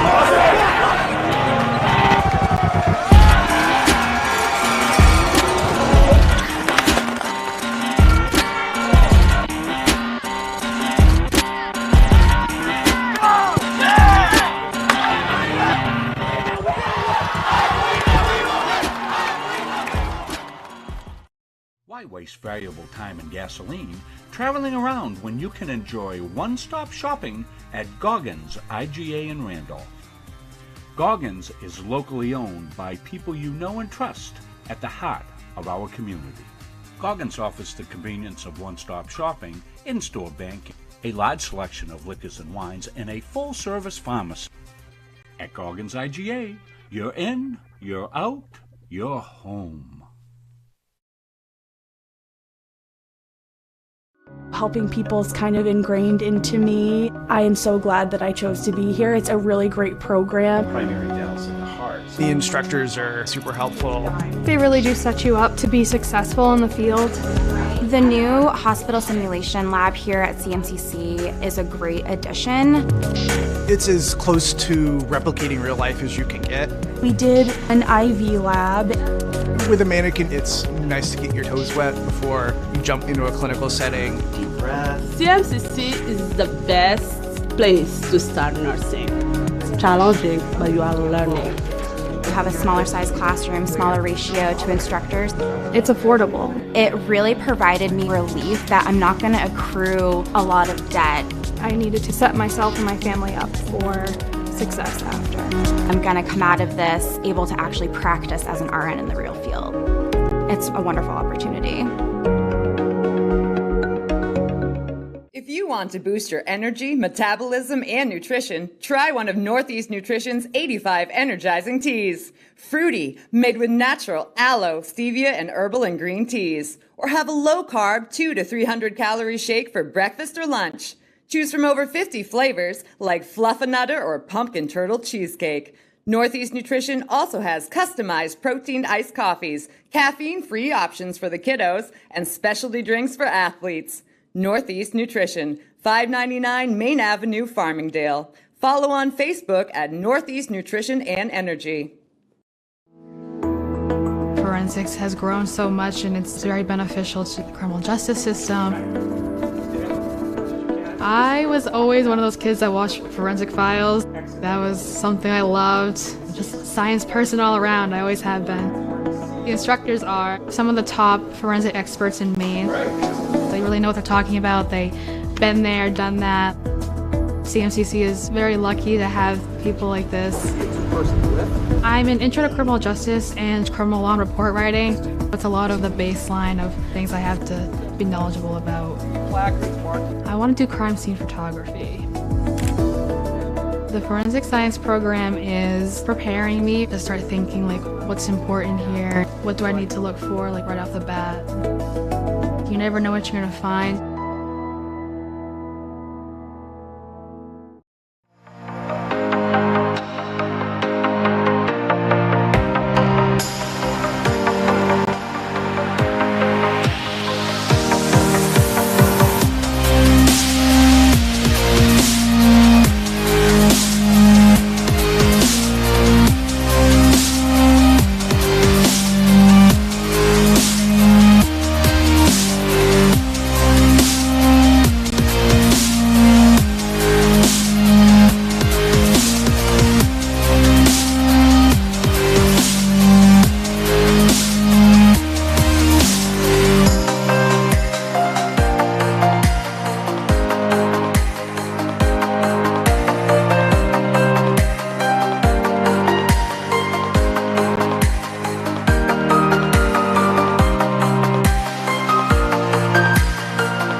Call Capsa's Pizza in Farmingdale. You can make the whole family happy with our award-winning pizza, sandwiches made on fresh baked bread, delicious nachos, or salads made to order. And don't forget the whoopie pies.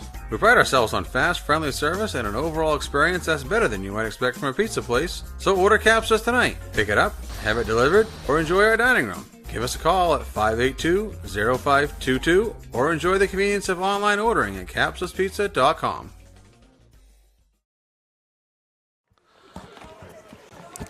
Rob Kennedy back here with you with Rob Munson. Chris Wheeler on our camera tonight at Halldale High School. And here's Duncan Knott doing the full lap with the Halldale flag tonight. That's dedication right there. Duncan's a freshman at Halldale High School. Yeah, and he's run out of gas. Well, and then he gets booed. No good deed shall go unpunished. The crowd didn't have any mercy on him at all. It's good to learn that lesson young in life. 3 goals for Halldale in the first half. Julia Knott, Duncan's older sister, got the first one. And we'll see this here, too. It's started in a great pass and a shot by Marie Benoit. Wonderful save here by Jenny Pepin. You'll see the save coming now as Benoit just gets a little space. Low shot, tough save, but here's Knott following the play. Boom, 1-0. Second goal was a pretty one as well. Came off a corner. We'll see it here. Marie Benoit on the cross, and watch Hayden Medor just sky for the header, 2-0. That came in the 10th minute. And the third goal, Marie Benoit scoring one of her own. That came in the 22nd minute. And Benoit with a great individual effort here for this goal. Just getting free, getting some space. Continuing a run. And then bang. Nicely placed shot inside the post. 3 goals for Halldale in that first half, and they lead 3-0. A 3-0 scoreline in the first game. The Mount Abram boys victorious. 11-0 on the season for Darren Allen's bunch. Could be a very successful year for the Roadrunners. They look for their first ever regional and state championship. So we're set to get underway here in the second half in Farmingdale. Under the lights. They're used to that up at Mount Abram. They've had lights up there for quite some time. Halldale, the first official game under the lights. They played night games here before with temporary lights, but the ones here working permanently. And maybe more to come as the girls might play Greeley and Monmouth for night games coming up next Friday and the following Monday. Still waiting for official confirmation on that, but Mark Tinkham, the girls' coach, seemed to think it was likely to happen. Guzzler played that down the wing. Yeah, this is likely it for us until playoffs for either one of the Bulldogs soccer teams. And they both could be in for some home contests. Looks likely for both. Halldale right now in 4th place. Of course, tough games coming up with Monmouth and Greeley, so we'll see how that affects them. The boys, 2nd place. Don't think the loss tonight is going to hurt them too much. They were a ways behind Mount Abram in the first place, and trying to catch up to the Roadrunners, even with a win, would have been tough. Would have been worth a lot of heel points, though, for Halldale if they had managed to spring the upset. And they battled well tonight. They lost 7-0 the first time. Just 3 tonight.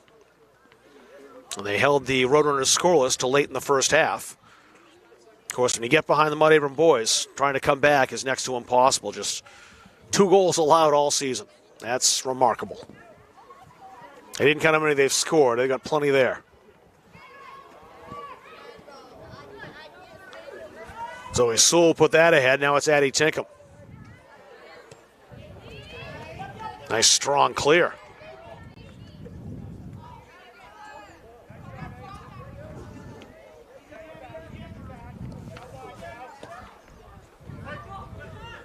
That's a throw in. Maddie Luce will come to take that. She made a strong defensive play. The sophomore, number 9, with the ball now. It was the other number 9, Addie Tinkham, who headed that down. Medor played ahead. Offside the call. Jenna Lee just a little bit behind the defense and in front of the play.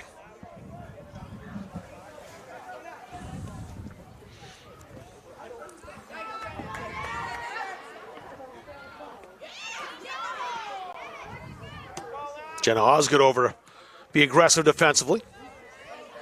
Emma Nichols out there on her. That's a throw in for Halldale. Emma Nichols, the freshman, defer to Tinkham on the throw.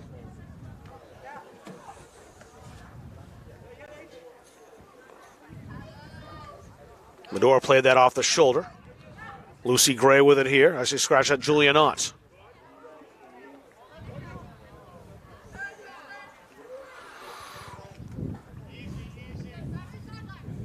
That's off Osgood, a throw into Halldale. Gonna play that ahead quickly toward Knott again, who opened the scoring. Knott into the area.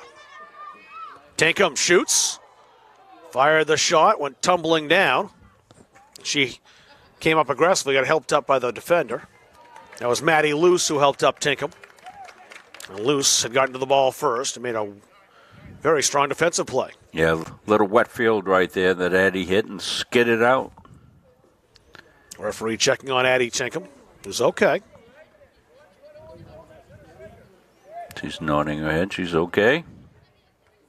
Lee volleyed out of the air, couldn't maintain control, and Tinkham plays that out for the goal kick.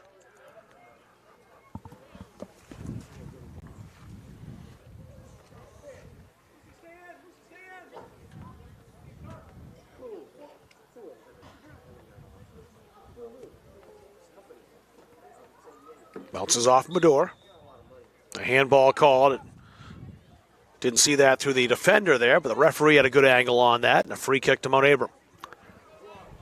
Some final scores coming in from the football end of things. Final from Skowhegan. Skowhegan 47, Lawrence 14. That's a surprise. You sure that's the score? Well, so I saw 33-2 earlier in favor of Lawrence. So okay, well, maybe it just came in backwards. might be then. backwards. Yeah, Well, one of them would be. It's from Mike Violet, so I was thinking it was pretty good, but we'll check on that. Yeah. Someone has reported a score backwards, and not sure it would be Mike. He would have been at that game, so. Tingham had that taken away.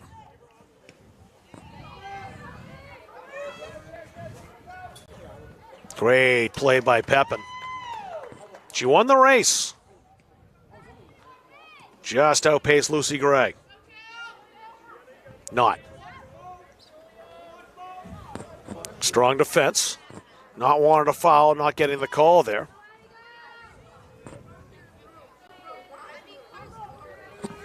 It was Bailey Haynes defending.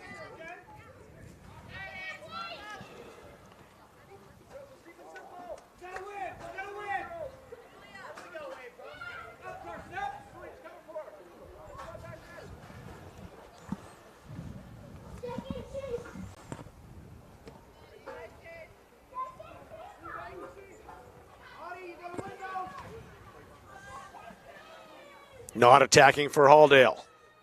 Wants the long shot. Good one. And a better save. Pepin played that well. Just blocked it and pounced.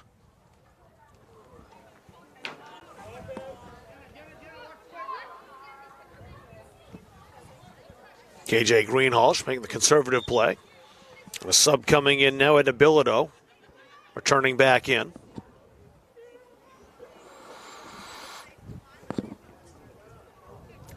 Abilito will replace Sari Derezensky.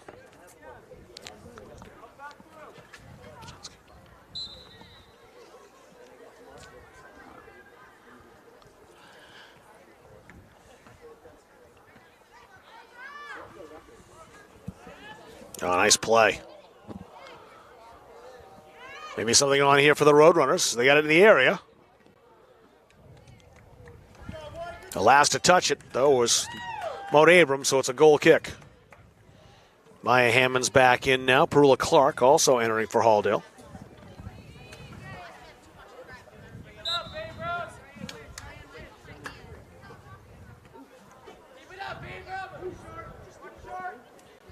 Halldale playing out of the back. Almost got burned by that out there. Abby McCarty almost had the takeaway. Halldale still in possession, though. Hayden Medor trying to pick out Perula Clark.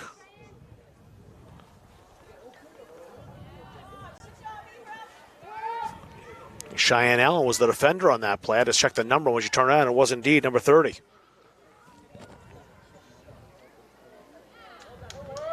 Good work down that sideline.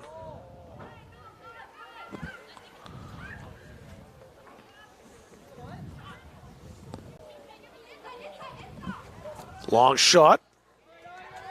Gibbons saved easily. Autumn Polk, though, had to go from distance and did put it on goal, it looked like, near that far post.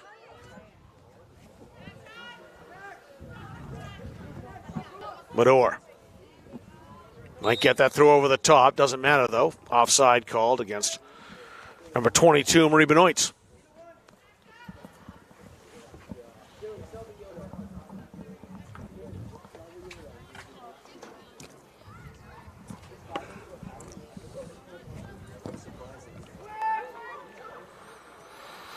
Try to push that up. Autumn Polk once again.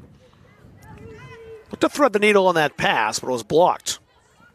Jenna Lee has that great speed.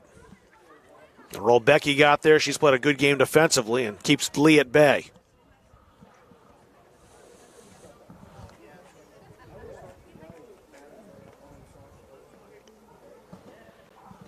Throw in for Halldale on that far side.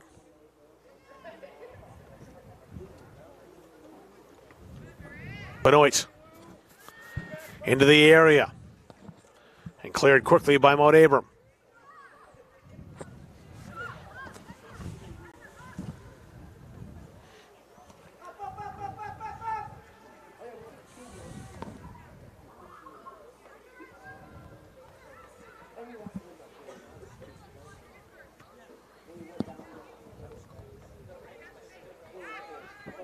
Lucy Gray trying to feed Jenna Lee.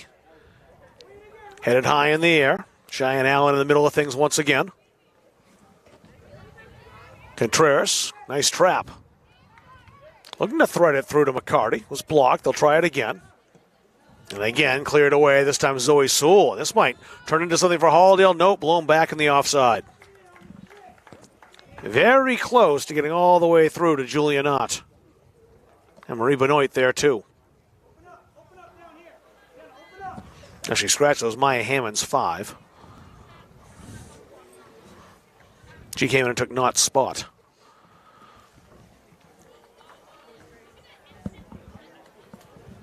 Benoit. Hammond's going to goal. Benoit skipping past her defender. Benoit still in control, switching to the right foot. Play to the edge of the area. Mador looking for support, but it was intercepted. McCarty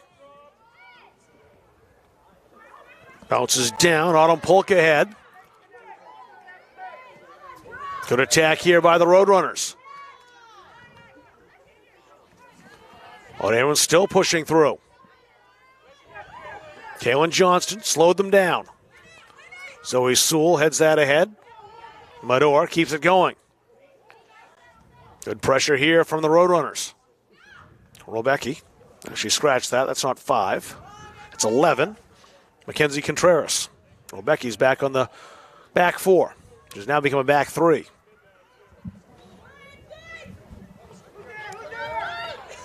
Johnson again up, just beating her opponent to clear it away. Had to be quick to arrive in front of Jenna Osgood. Good possession now from Mount Abram. Here's Osgood again. Renewing acquaintances with Johnston. Osgood. Good ball. McCarty on the run. Contreras in the area.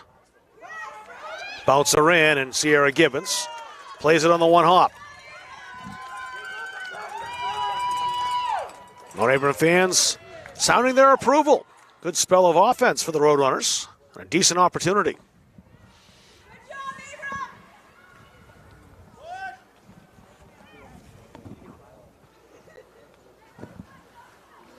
Kenzie Contreras bounced that off a Halldale player. It's a Roadrunner throw.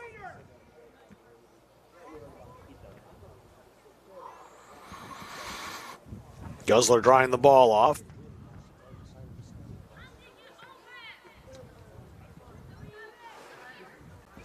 Perula Clark just beaten to it, got a touch. Played ahead quickly for the Roadrunners. Going to work outside. Emma Nichols played that out off of Cheyenne Allen.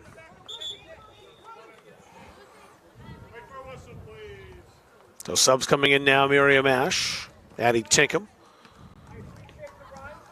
and Violet Clark all back in for Halldale.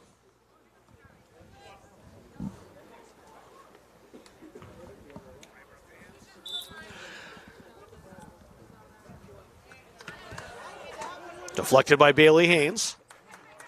Haynes there in support. Polk goes across the field, had it intercepted. Johnson playing the long ball that might get through to Benoit and does. Benoit has Violet Clark with her. Clark going to goal. Benoit.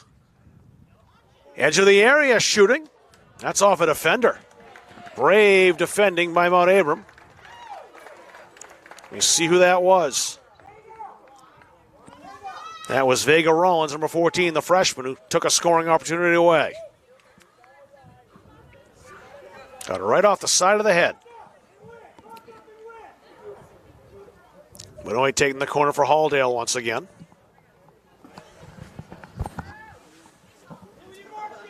Benoit a right-footed corner taker from that side. Try to swing this in toward the goal and hope someone get ahead on it, as was done in the first half. Someone did, but it was a defender in white who headed that away, not a Halldale player who she was going for. Benoit. Stopped at the edge of the area, second chance, that's wide, and a goal kick for the Roadrunners. Well, Abram battling well tonight. The Bulldogs won a very one-sided game back up in September, up in Salem. The Roadrunners very competitive tonight, so they are battling.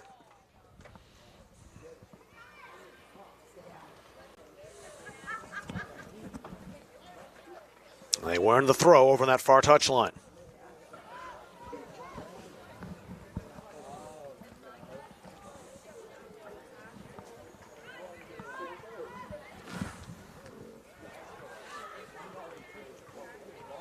That's out for a Halldale throw this time.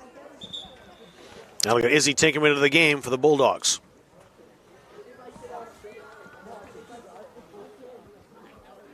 Take him in for Perula Clark.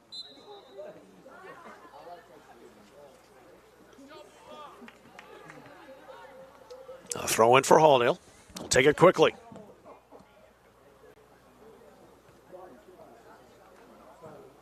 Benoit turns. No way through. Vega Rollins defending again. Autumn Polk there to help out as well. Now a counter opportunity for the Roadrunners.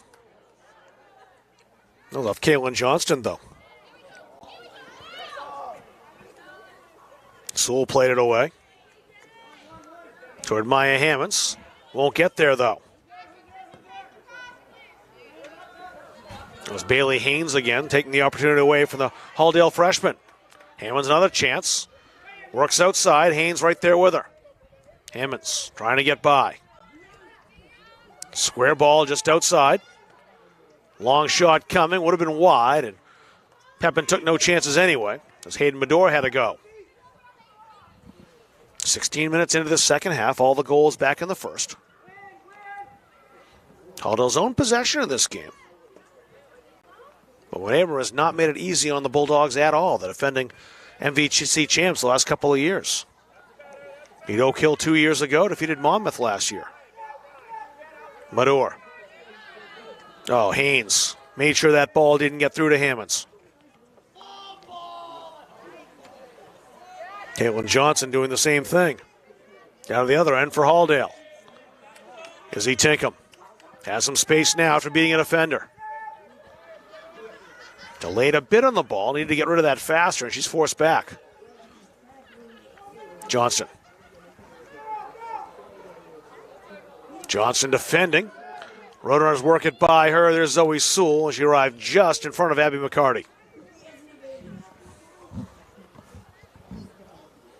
Jenna Lee ready to come back for Halldale, but not yet. It's a Mount Abram throw.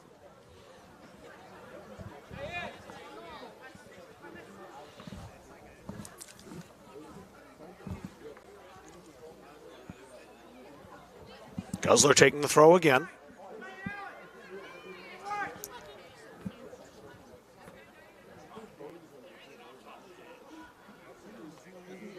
Rolled along the goal line, but out for a goal kick, and that'll get Lee back into the game. I think Lee's going to give Hayden Medora a rest, it looks like. Yeah, the two seniors will slap hands as one replaces the other.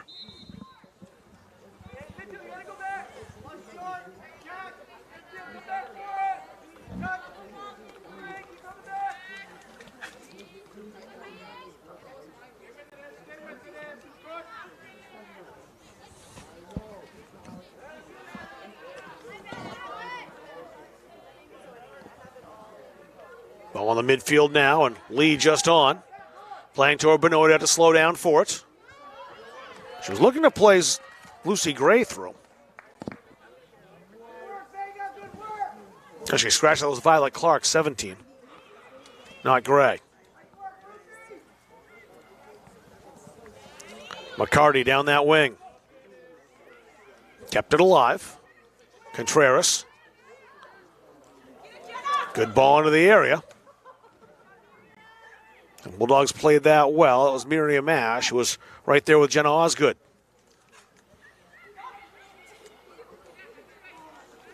They had a chance to set that up by the 18. I heard one of the players calling for, I think that was 15 Autumn Polk. It was. The pass is a little too slow to reach her.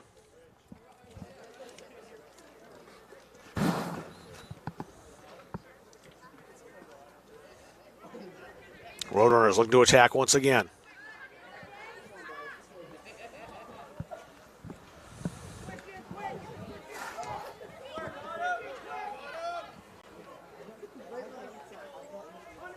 Violet Clark worked that outside. Now the Bulldogs. Marie Benoit. Benoit. Hopper toward the goal, and again, Pepin right there.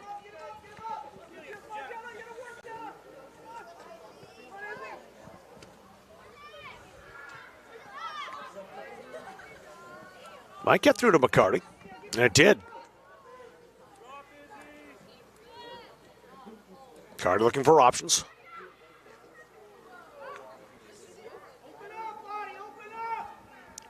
Lee was there to get rid of that for Halldale. Violet Clark rolled through her. Izzy Tinkham's got good wheels. She's there. Played outside. Benoit shoots. Oh, a great save again by Pepin. Janie Pepin's had a great game tonight. That shot. Bulldogs wanted handball, didn't get it.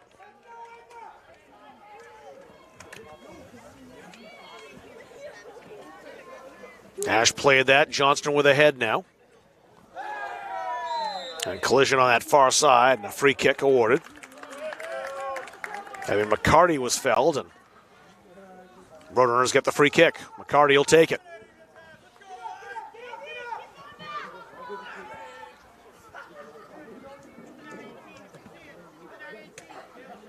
Johnston keeps it out of the area. Izzy Tinkham. Played to Maya Hammonds. One-touch pass ahead. Bailey Haynes will get there first from Mount Abram. That deflects out of play. Sydney Salampa back in. And Celia Rose, the freshman, coming back in from Mount Abram.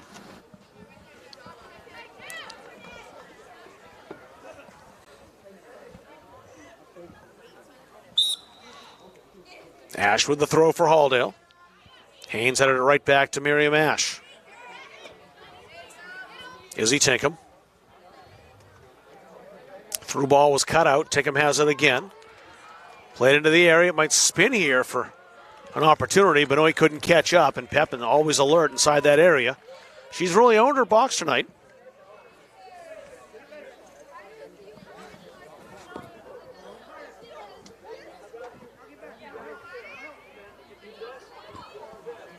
Rolbecki.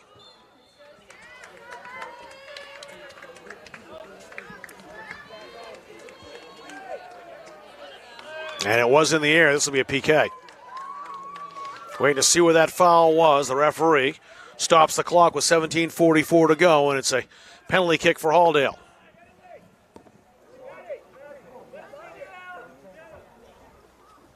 And Jenna Lee is going to take this.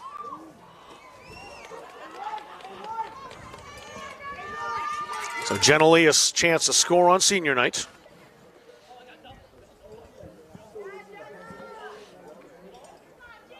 Lee with a chance, number 12 from 12 yards away.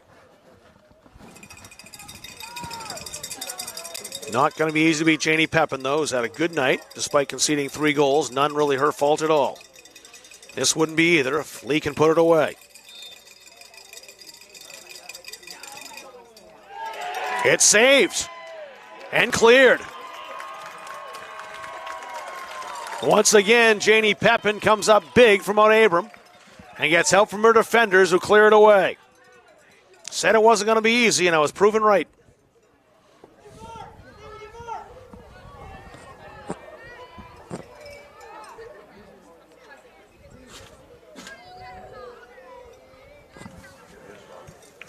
Julia Knott will take the free kick this time.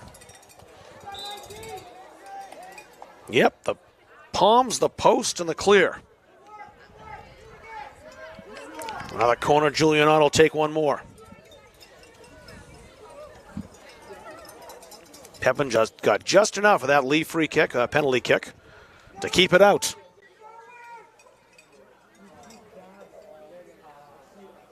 Knott wants the ball in a different position. She'll take it now.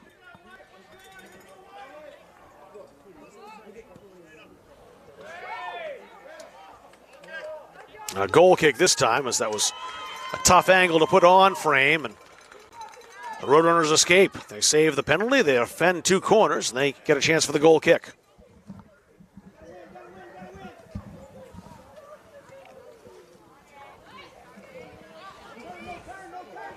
Mador.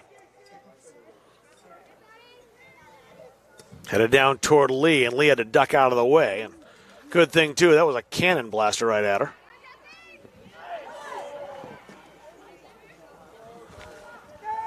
Carson Rolbecki making another good defensive play and just came up with authority. She's there again. Rolbecki, number 5 in whites. McCarty. Tried to play through, was stopped.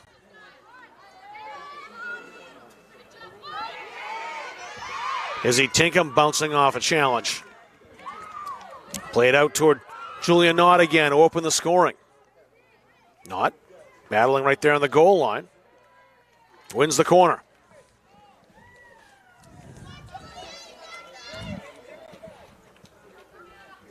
Couple of close calls in the last 2 corners that Knott took over on this right side. She'll take it again.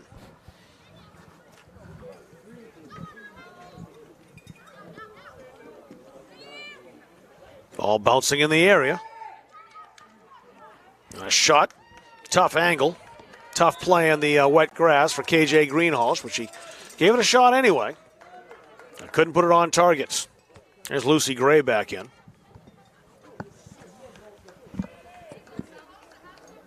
And Gray taking out Addie Tinkham.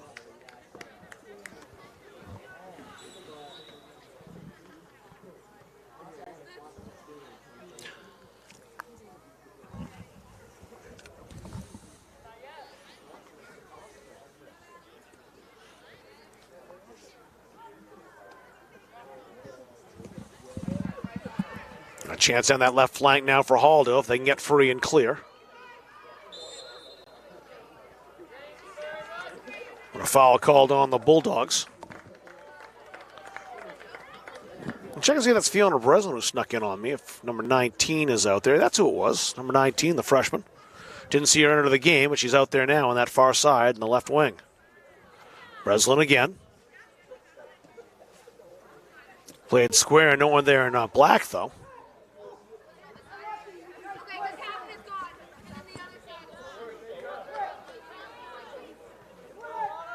Played ahead, McCarty. McCarty trying to get by Lucy Gray. Gray with a good challenge. Contreras. Played ahead. Bulldogs defense has to step up and be there, and they do clear it out, but this looks like it might be a corner if it gets to that goal line. Not quite. Ends up as a goal kick. Ruthie Guzzler back in now, number 31, the junior from Mount Abram.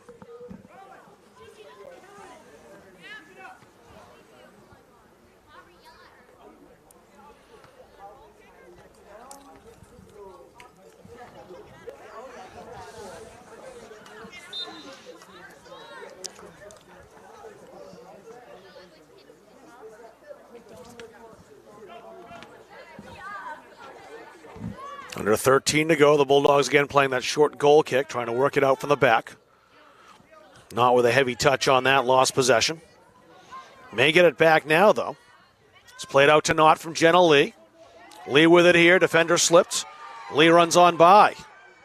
Lee across the frame of goal, but too close to Pepin, who claims it once again.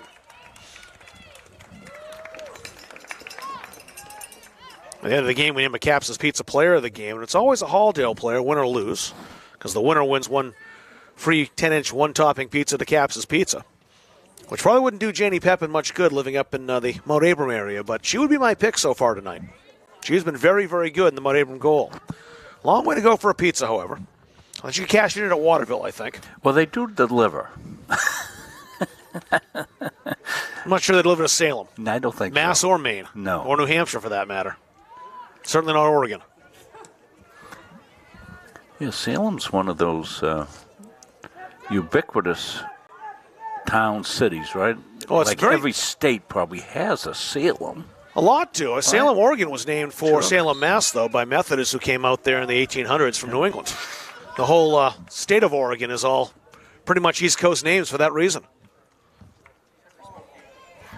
Of course, Salem, Mass coming up to their time of year that Oh, like with the Halloween. It's a big weekend down there this weekend now with a holiday weekend. Of course, I would be the historian to tell you that most of that witchcraft stuff took place in Salem Village, which is now Danvers. Oh, another great play by Pepin. Wow, has she been good. Well, she read that great. She got there just in front of Jenna Lee, who's shaking up a bit, but looks okay.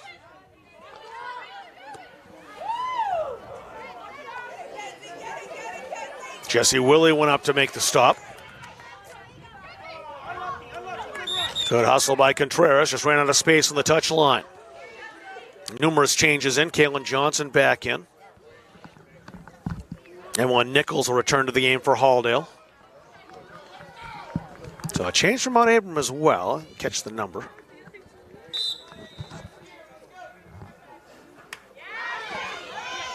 Cheyenne Allen, number 30, came in, so she's back in, the freshman. Contreras into the area, but not for long, as Sewell played it away. Sewell, such a quietly reliable defender. Contreras is onside. Sewell's right there with her again. Sewell made the play. Now a chance for a shot. And across the frame of goal, but the opportunity there, and a good attempt from Mount Abram. I think I heard that Sewell's going down to Simmons College. She's going to play with her sister down there, yeah, the Simmons softball team. Well, they have a terrific softball program down there. Certainly do. One of the tops in New England. Emma Sewell's been down there for a couple of years now. She's a sophomore, and her younger sister will join her. Actually, I may have lost track of years. Emma Sewell might be a junior.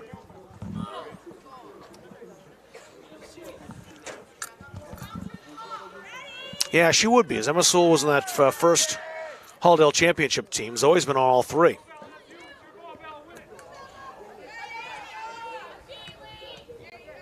Medora ahead. So Landpup played that across. Too far for a teammate. Picked up now by the Bulldogs. Benoit ahead toward Lee. Lee showed a little too much to Bailey Haynes, and Haynes got it away.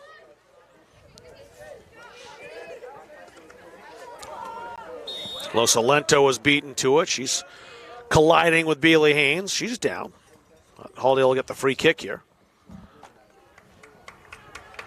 Los Alento's she's all right. She's back up. She'll stay in. Quick word from the referee to make sure she's okay.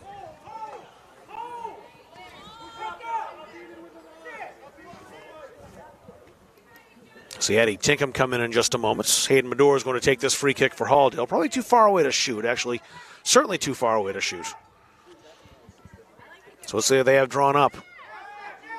Medora just step up and take the long shot. Got a couple of yards closer, but still couldn't put that on target. And Addie Tinkham back in now for Halldale.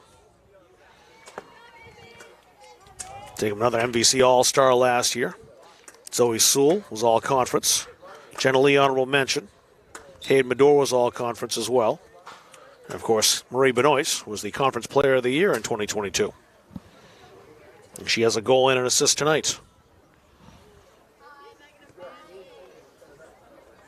Isabella Derazinski will come in now in a moment. Jenna Osgood set to go back in.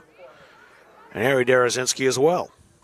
Now a chance for the Bulldogs again, and a shot and a save. Beaten away by Pepin. Second chance. Tinkham. It was a spinning ball off her foot.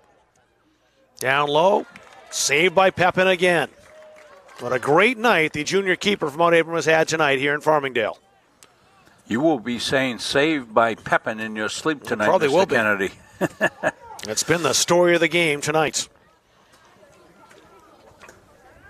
Kaylin Johnston trying to find Medora. Couldn't quite pick her out.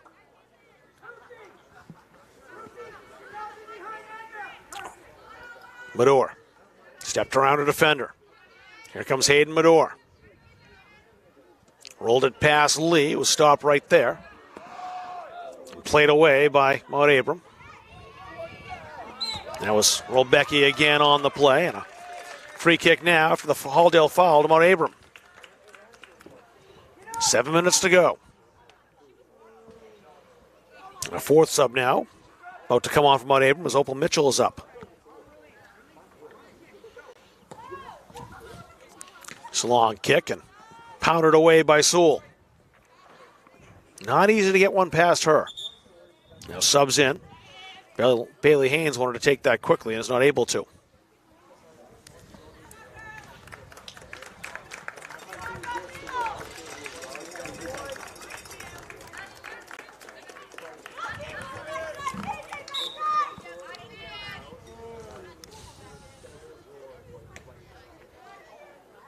Played across by Polk. Contreras over there being defended by KJ Greenhalgh. Contreras into the area. Just missed on that pass. Trying to find Jenna Osgood and almost connected.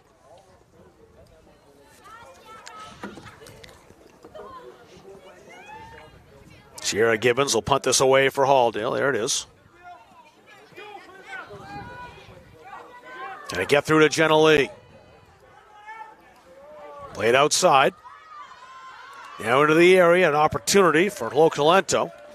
That's a corner kick.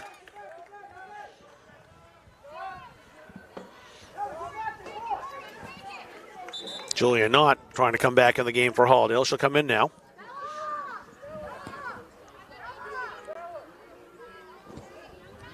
Marie Bedoin over to take the corner here on the near side.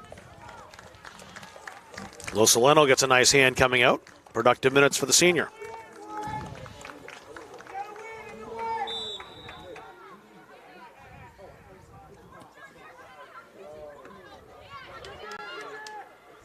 Lee racing cleared away.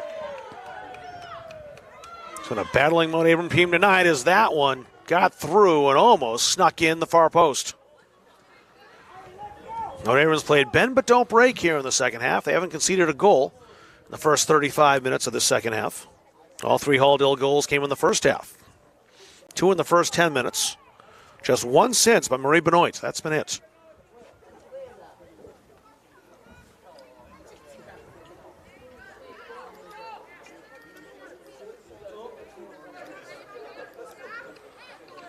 Caitlin Johnston. Benoit blocked. Roll Becky again. Roll Becky and Darazinski both there. That was Ari Darazinski.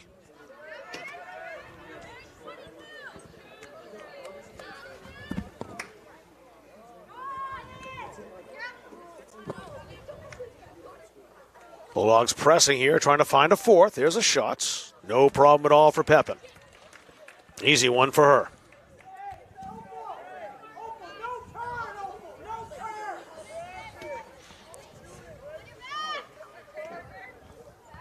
Osgood played that back. Was intercepted. Not. Benoit shielded away. Oh, very nice play. More tremendous defense. That was a scoring chance for Halldale for sure. Slow roller. Pepin will pick that one up. She's certainly in double digits in saves so far tonight. I haven't been keeping track, but no question about that.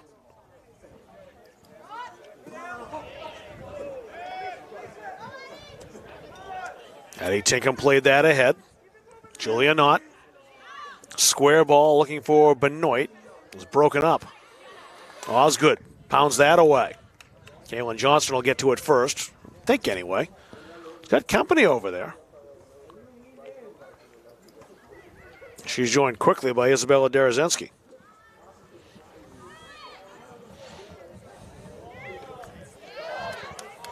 Sewell there once again as the safety valve. It's poked by her though. And Sewell's just going to play this out to the wing and concede the throw. Well, Addie Tinkham trying to catch up to it first. 2:25 to go, and Edna Bilodeau back in, the freshman.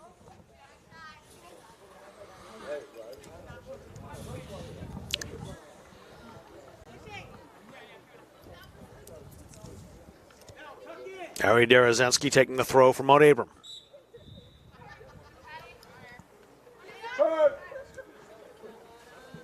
Addie Tinkham didn't get anything on that, so it's a throw-in for Mount Abram again.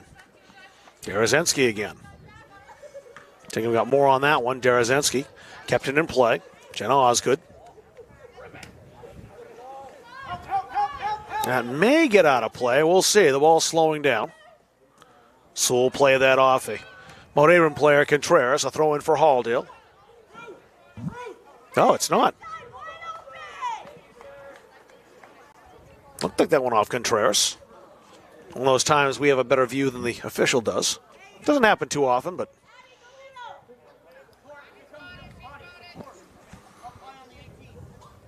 Guzzler's throw into the area. This will be a corner. So a late chance for Mount Abram.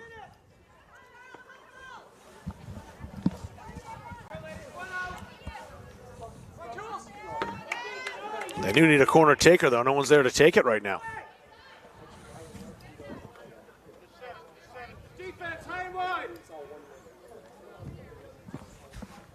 Autumn Polk over to take the corner. Under a minute to go. Polk. Bounced.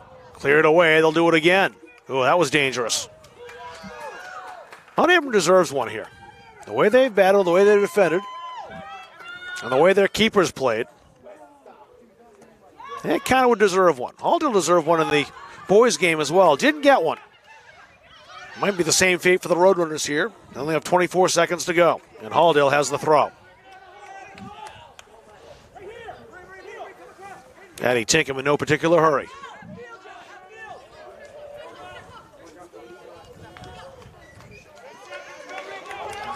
Marie Benoit, 7 seconds to go, won't get the chance.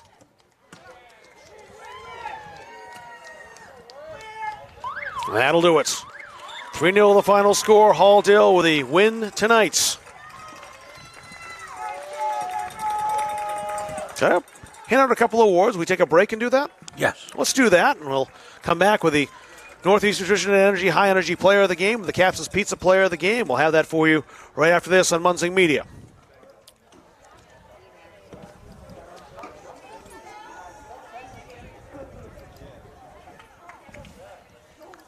Feel like cooking dinner? Call Capsa's Pizza in Farmingdale. You can make the whole family happy with our award-winning pizza, sandwiches made on fresh baked bread, delicious nachos, or salads made to order. And don't forget the whoopie pies. We pride ourselves on fast, friendly service and an overall experience that's better than you might expect from a pizza place. So order Capsa's tonight. Pick it up, have it delivered, or enjoy our dining room. Give us a call at 582-0522 or enjoy the convenience of online ordering at capsaspizza.com.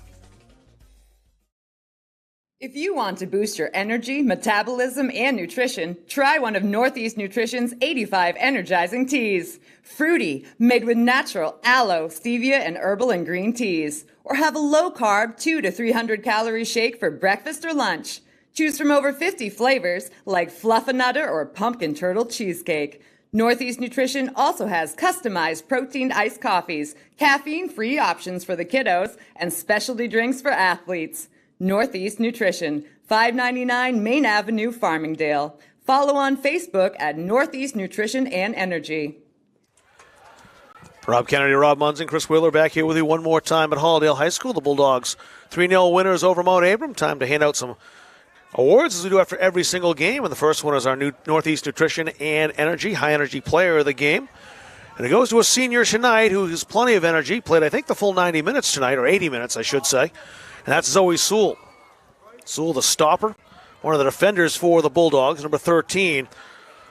When Mount Abram had scoring chances, more often than not, Zoe Sewell was there to take them away, and a big part of why this game stayed scoreless. Sierra Gibbons and goal didn't have a whole lot to do, and Sewell was a big part of the reason why that occurred. So Zoe Sewell, the former Simmons Shark softball player, is our Northeast Nutrition and Energy High Energy Player of the Game. Toward our Captain's Pizza Player of the Game tonight, that goes to Julia Knott. Julia Knott, the junior, scored the opening goal for the Bulldogs and was battling down that left or right wing, actually, quite a bit on the night. So she gets the Captain's Pizza Player of the Game. 1 10-inch free, one-topping pizza from Captain's Pizza goes to Julia Knott. So that'll do it for us tonight. 3-0 the final score. Halldale with a win over Mount Abram. For Chris Wheeler and Rob Munzing, my name is Rob Kennedy saying so long from Farmingdale. It's a presentation of Halldale Soccer on Munzing Media.